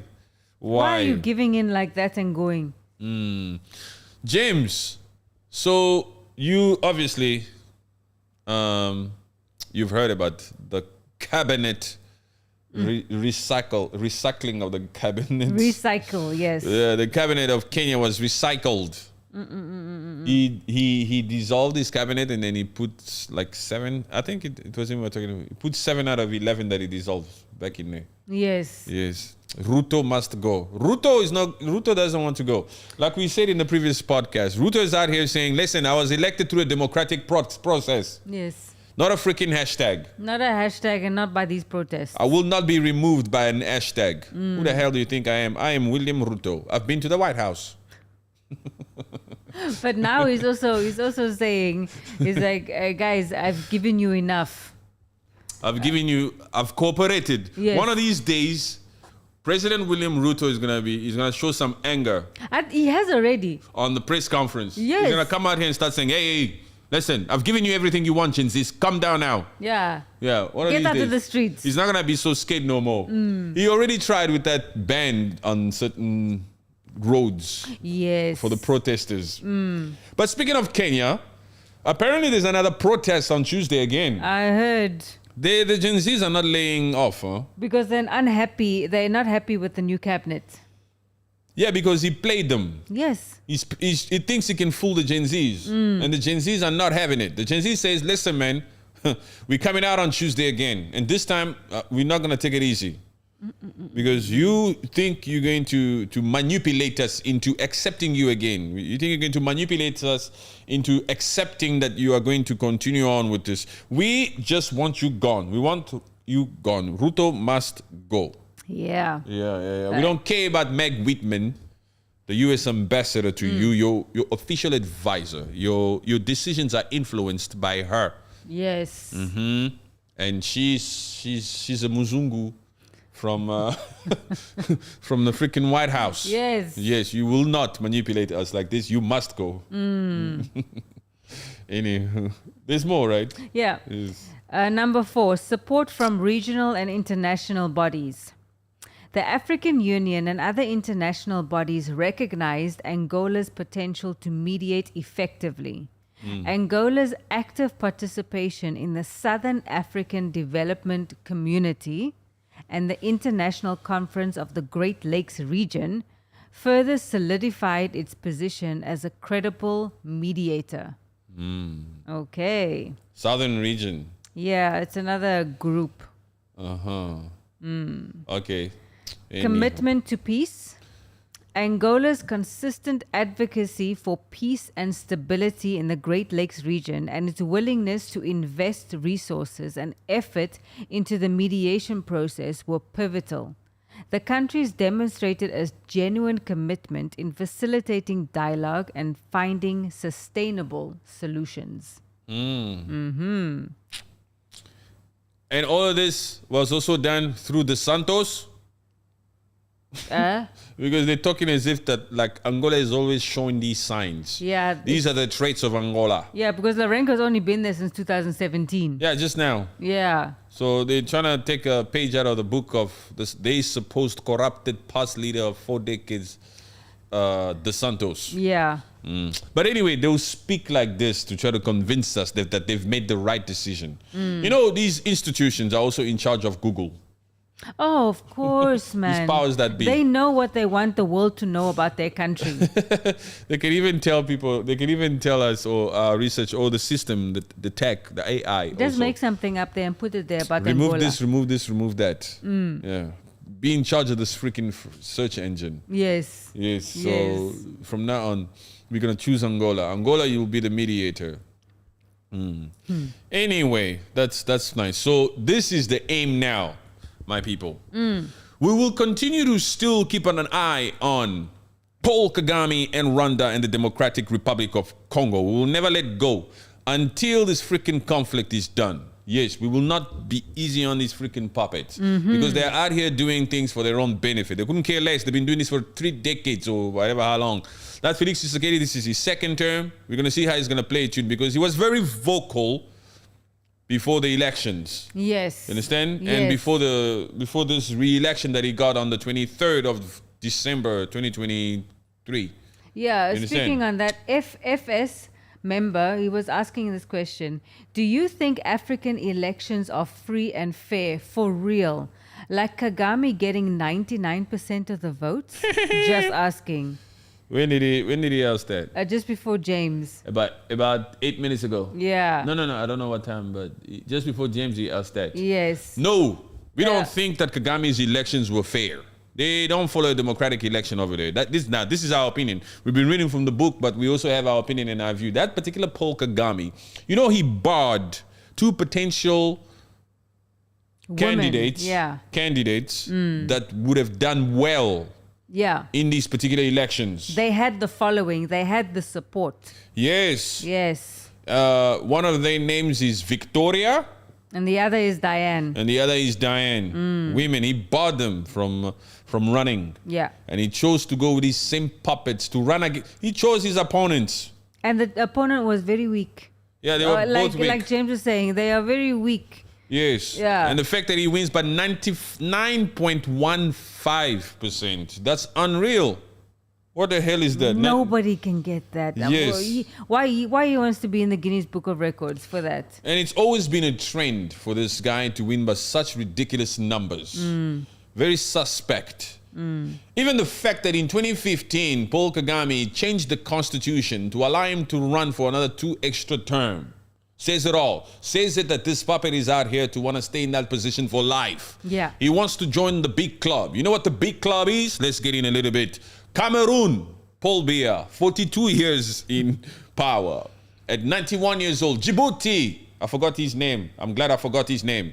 But he's at what? 38 years. Yes. Let's take it down here to this freaking Uganda right here. Museveni, 38 years. Yes. Let's just go back up to the Democratic Republic of Congo, to the second Congo, Brazzaville.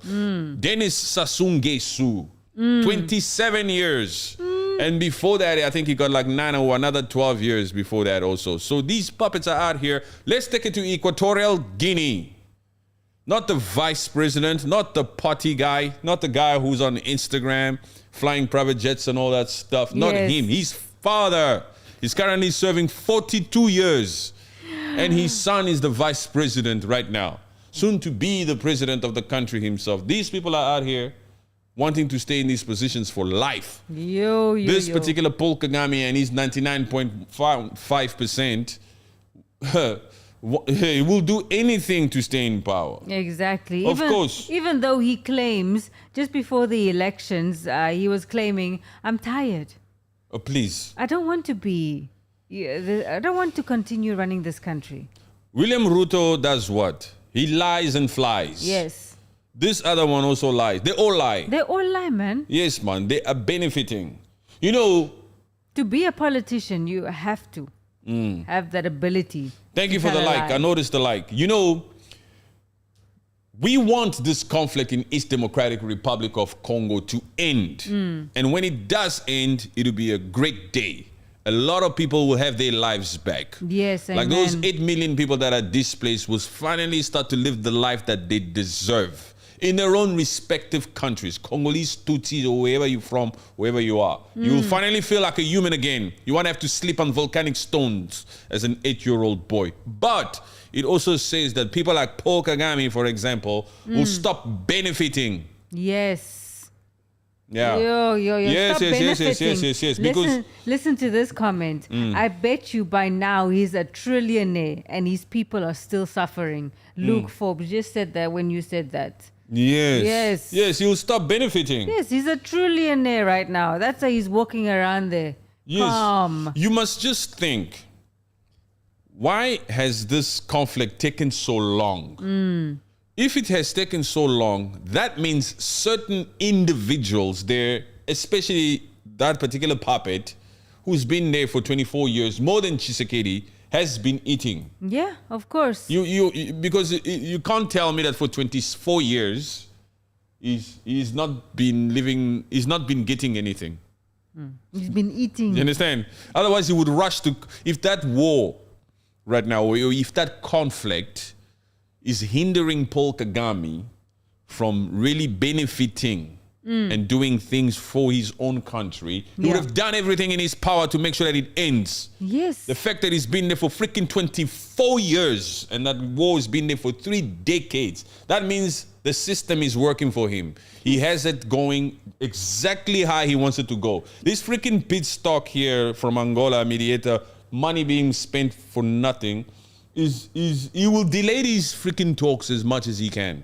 He'll come out here and ask for, give me that land then. If you want peace, give me that land. Yeah. Give me that North Kivu.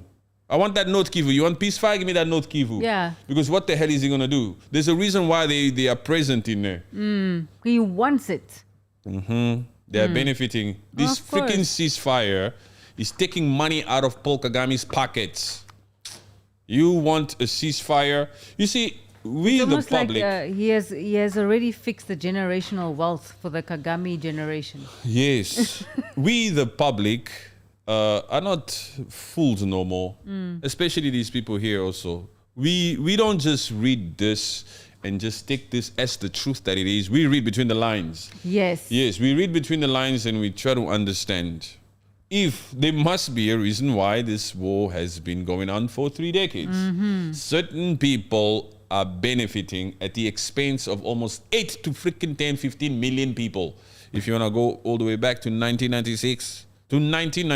Yeah. It was orchestrated from the get-go. Since the time they took out that Laurent Kabila, the father of Joseph Kabila. Yes. Laurent Kabila came from the Rwandese people. Yes. The mission was, go into Congo, penetrate the government, and once you're in government over there, you must get some of us Tutsi people in there so that we can come into that freaking government and control the whole freaking Central Africa. It never worked because when Laurent Kabila got there, he changed his mind. He turned back on those people and the original plan. That's the, you understand what I'm saying? That thing, the assassination thing happened. Yes. Yes. And then his son. Who told you that the son must come in? These puppets and putting these sons. What did you say last time? You say these puppets are out here pushing to have a boy. These puppets are pushing to have a boy, just so that their fake monarchs can continue. Yes. So their plan is like from a long time ago, huh? Yeah. They are thinking ahead. Some of these puppets have the consistency to be able to see the newborn baby and say, this one will rule after me. This baby here who's still in diapers is the next president of this country. I'll do my utmost best to remain in this position on this throne until this young baby boy who was born yesterday is old enough to rule this country. I'll stay in power until that time. I will do everything in my utmost power to sit here. Yeah. I will wait for this newborn. You people are playing games with me, huh? Just watch. I have a plan. I have a plan, a long-lasting plan. I will make sure that I beat the record of Paul Biya. You guys think Paul Biya will be the long-lasting president? Never. Yes. I will make sure I stay there for 42 years. I wouldn't put it past it if the president now of Equatorial Guinea, who's already been there for 42 years, he's looking to clock that thing. Yeah, to cash in. Yes, to cash in. He wants it like Floyd Mayweather, 50-0. He wants to go all the way to 50. Oh, the one and only president, the one and only puppet in Africa who actually stayed in power for half a century. And the West like it like this. Yes. The West enjoy. The West, it removes a headache out of their head when they know that we don't have to deal with Equatorial Guinea as the colonizers, right? Yes. We don't have to deal with the mess over there. Just leave that puppet like Djibouti. How many U.S. bases that Djibouti has? 4 freaking bases. 4 foreign bases.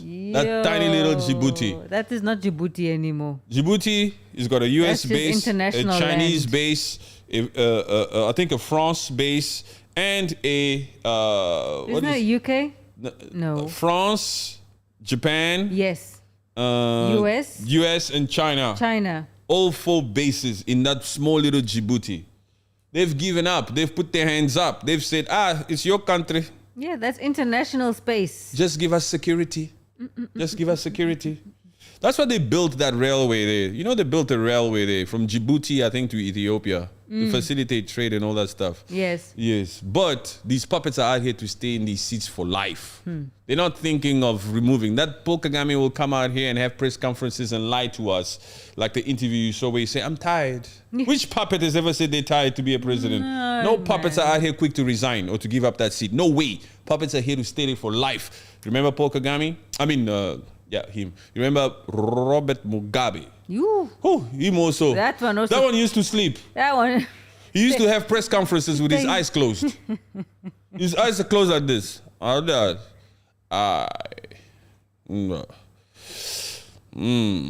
Whoa. Guys. My gosh. This cannot be the representation of the countries in Africa, please. That's the reality of what exists here now. We got puppets out here just sitting on these thrones. I'm very shocked, actually, that Joe Biden came out and resigned. I'm shocked. I'm so glad. They said to himself, look.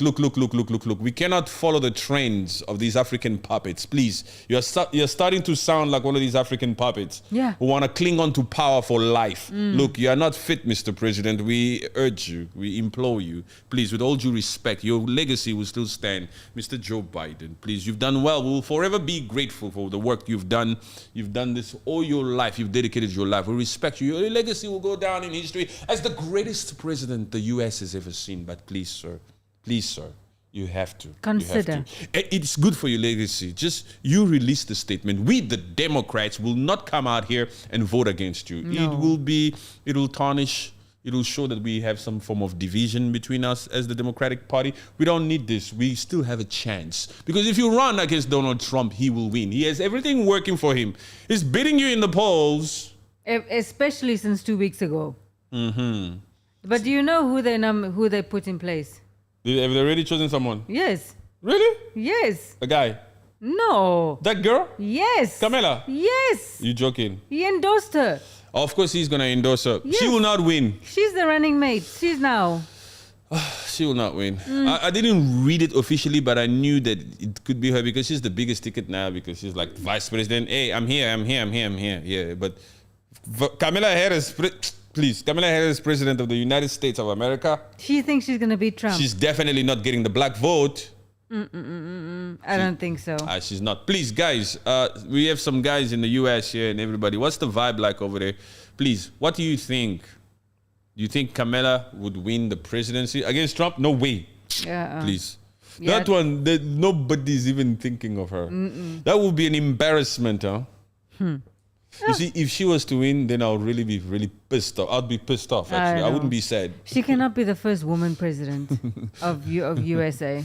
Not only that, she cannot be the first woman president, and she shouldn't be the first African-American president either. That is not an African-American. Because, you know how many people should... let's not go into that side. Yeah, because we can go... that side, I think we need to reserve that one for some other time. Yes. Yes. Luke Forbes says, I believe that newborn baby that we have been waiting for can be found in the Sahel state. Yes, his name is Ibrahim Traore. Hey, this guy. Oh my God. How come we didn't go to the west coast of Africa throughout this whole part? No, we didn't. It's the first time. We're going to end this thing on a note, huh? Yes. Luke is talking about the Confederation. He's talking about people with integrity out here. How dare you come out here and suddenly give us a clue? You know, Ibrahim Traore, Capitaine Traore, the people of Burkina Faso. A Burkinabe baby has come out here to prove to the rest of the world that yes, we black folks also have integrity. Amen. We are not all corrupt. We are not all puppets. Some of us have the guts to say no to IMF. We have principles. Yes. You cannot trick us. You cannot persuade us. Money will not work here. We see a future where a lot of these Burkina Faso and potentially the entire motherland where we'll have true freedom, liberation. You understand? True liberation, economic freedom, because you are nothing without the land. Yes. For far too long, you guys, especially the West, imperialistic countries, you've managed to manipulate us into thinking that your presence here in the Sahel region is for our good. You lied. Yes. Yeah, you need to pack your bags and go. Take your little US bases, go and deal with other puppets, but not in the Sahel region. Yes. ECOWAS, hello, you guys call yourself the giants of Africa. Tinubu, Nigeria, we are not a part of that ECOWAS no more. We will form our own alliance. Yes. Yes. Burkina Faso, Mali, and Niger. We already have the support of the entire African community. Of course. We already have that. We've done too much work. Senegal, Faye. See that Don't Faye? try your stuff. That little Faye, the newly appointed president of Senegal, is out here trying to persuade these three triumphant countries to return to ECOWAS, that corrupt committee. It's not working. I like the speech that Ibrahim Traoré delivered on the 6th? I believe it was the 6th of July in Niger as they signed off on the Confederation. Yes. On the Confederation. You know, they actually had agreed already since that last year, 2022, 2023, I believe in September, that they would form the Confederation. Okay. It was just not signed yet. This particular meeting that they had in Niger was the signage of it. Was a confirmation. Yes, was the establishment of it. Yes, that's why we all came out like that. Yes. And said, Viva the Confederation. So, Algeria is no longer the biggest country in Africa. We will say from now on that the Confederation is the biggest power. Yes, that's true. Yeah, it's the biggest country. And because they also decided now to defend each other till the last drop of blood, if need be. Oof. That's very cool, huh? But as we admire this particular confederation, we have to be smart. We have to be vigilant. We have to take precaution. We have to know that some people don't like this. Yeah, they Some don't people like don't like this. They don't like the stance that has been taken. And these imperialistic countries, especially France, who's a former colonizer of those particular three countries, Burkina Faso, Mali, and Niger, with that little Macron that we are hoping won't win the next elections. Yes, he by won't. the way. He won't. But that little Macron is sneaky, huh? You know how sneaky the French can be? Yes. They be out here wanting to use one of us to betray one of us. They in Ivory Coast. Remember Ivory Coast? Hey. Ibrahim Traoré came out and said, look, Ivory Coast and Benin, France is working with Ivory Coast and Benin to try to penetrate the Sahel region to destabilize us. He said it, huh? He wasn't mixing his words when he said it. Yeah, he was very direct. He says, yes, Ivory Coast and Benin, they are being used. He clearly said that Benin has 2 runways. And these French planes are busy landing and taking off from there. We have audio where we hear French agents speaking from the centers of some of these terrorists out here. We have, for sure we have. And we are clearly saying here, we will release it in due time, but we are clearly saying here, and we are telling our people in Ivory Coast and Benin, our problem is not with the citizens, but with the government over there, with the leaders over there. Of course. They are out here wanting to work with France to destabilize us, and we will not take it. We will defend ourselves. That's why they formed that confederation also. Hey, we need to be quick and swift. We need to show them that. Yes. We're not playing games here. We need to unite because we need to be stronger. Yes, so that's why the training is also happening. So they move together. Yes. The Malian troops went to Burkina Faso. Isn't it Niger? No, they went to Burkina Faso to conduct trainings together. Okay, yeah. Yes. So that thank you for the like. They appreciate that. That particular person who liked this now knows. He says, yes, you are right. The Malian troops went to Burkina Faso so that they can train together. They need to know how to move together. Yes. You know what I'm saying? Yes. And so now that particular Faye, even Tinubu cannot deal with it because they had their meeting in Abuja, also I think on the 4th of July or something like that, recently, where Senegal is now appointed as We're gonna use you. You are new. Fire, you are new. You have to jump when we say jump. Yeah, you have to prove yourself. Yeah. You have to prove yourself. You can't just come out here just because you're a fanboy and want to just deal here. Just because you got 2 wives. Yes. No, you have to do your work to own your place in this ECOWAS. Yes. Your number one duty is to convince them to come back. He's sweating now. He's sweating. He cannot go to those 3 militant people, that military general people. No. Yes, they cannot. He cannot. But that's crazy. But Burkina Faso, Mali, and Niger. That's the hope, huh?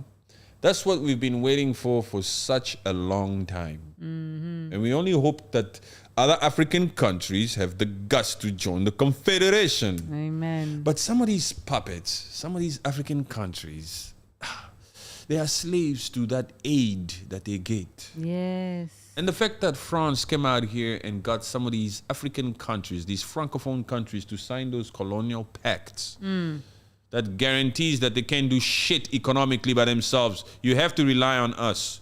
We will hold your bank reserves. Yeah. You guys must pay colonial debt.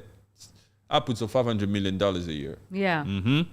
If you don't, we're going to do what we did to Mali in 1957. You know what they did in 1957 to Mali?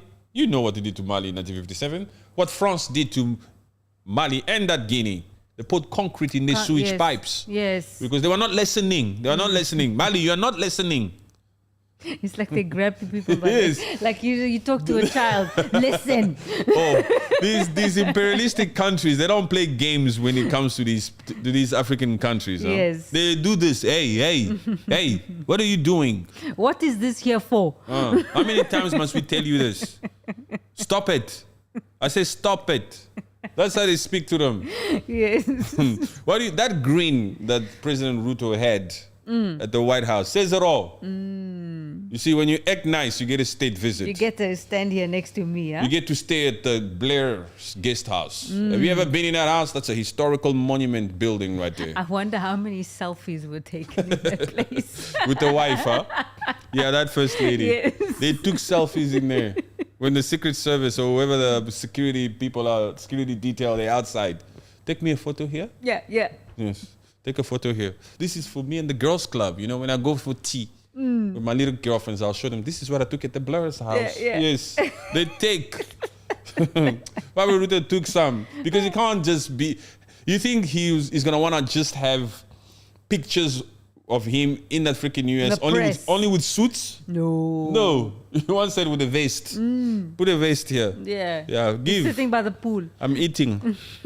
Take a picture. This is the Blair's house. Take a video. Let me speak. Take a video. It's true. These puppets are out here living life. Lord. None of these puppets, with the exception of Ibrahim Traoré, Burkina Faso, Mali, and Niger, and perhaps the EFF, none of these other puppets have it in them. True intentions. None of them have the true intentions of liberating their people. Yeah. Like liberation. Liberation. Just like someone said here, James, right? He said opposition parties have gotten weaker and weaker and weaker. Understand? Yes, it's tiring and it's so frustrating to see it, actually. It's a very good thing. I'd never actually noticed it, but yeah. Yo, man. So, Burkina Faso.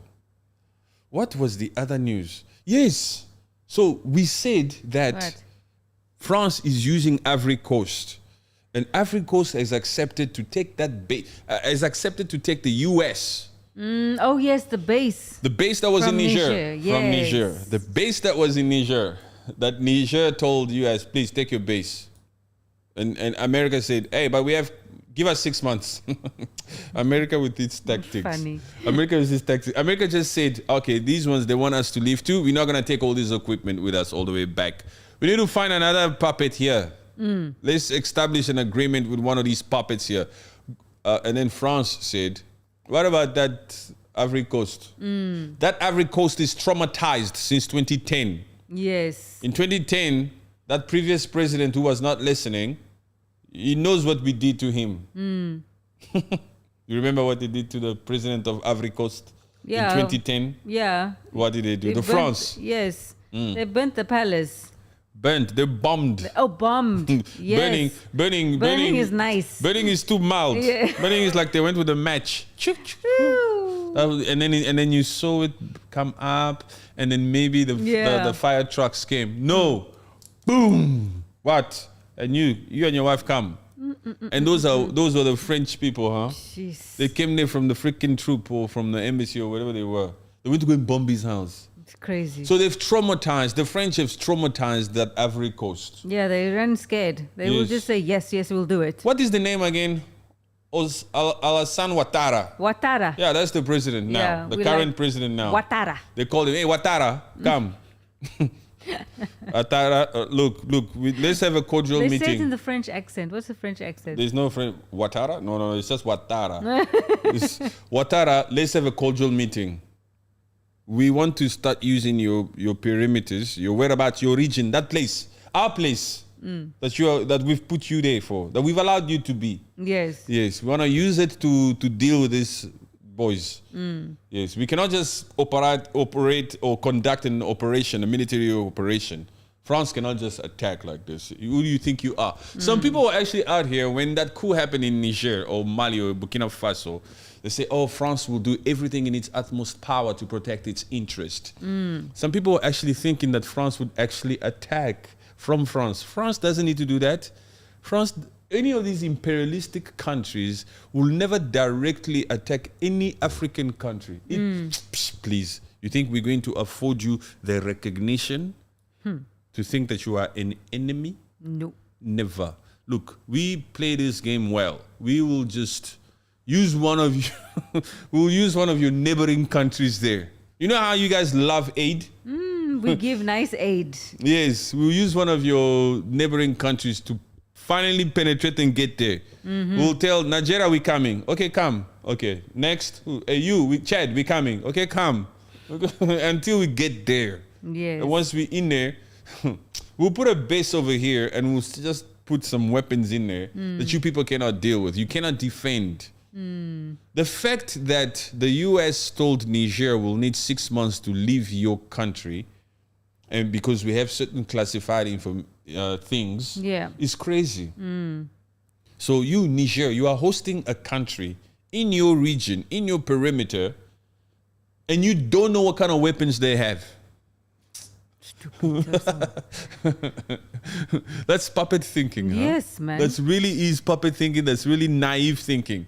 Because, and just like Jeffrey Sachs, he's an economist. He's very, economist. He's very smart. He's been all over the world. He's traveled. He's studied this country's political landscape inside out. He knows information. He knows certain classified informations of different countries also. He said, and his word, he said this on Tucker Carlson.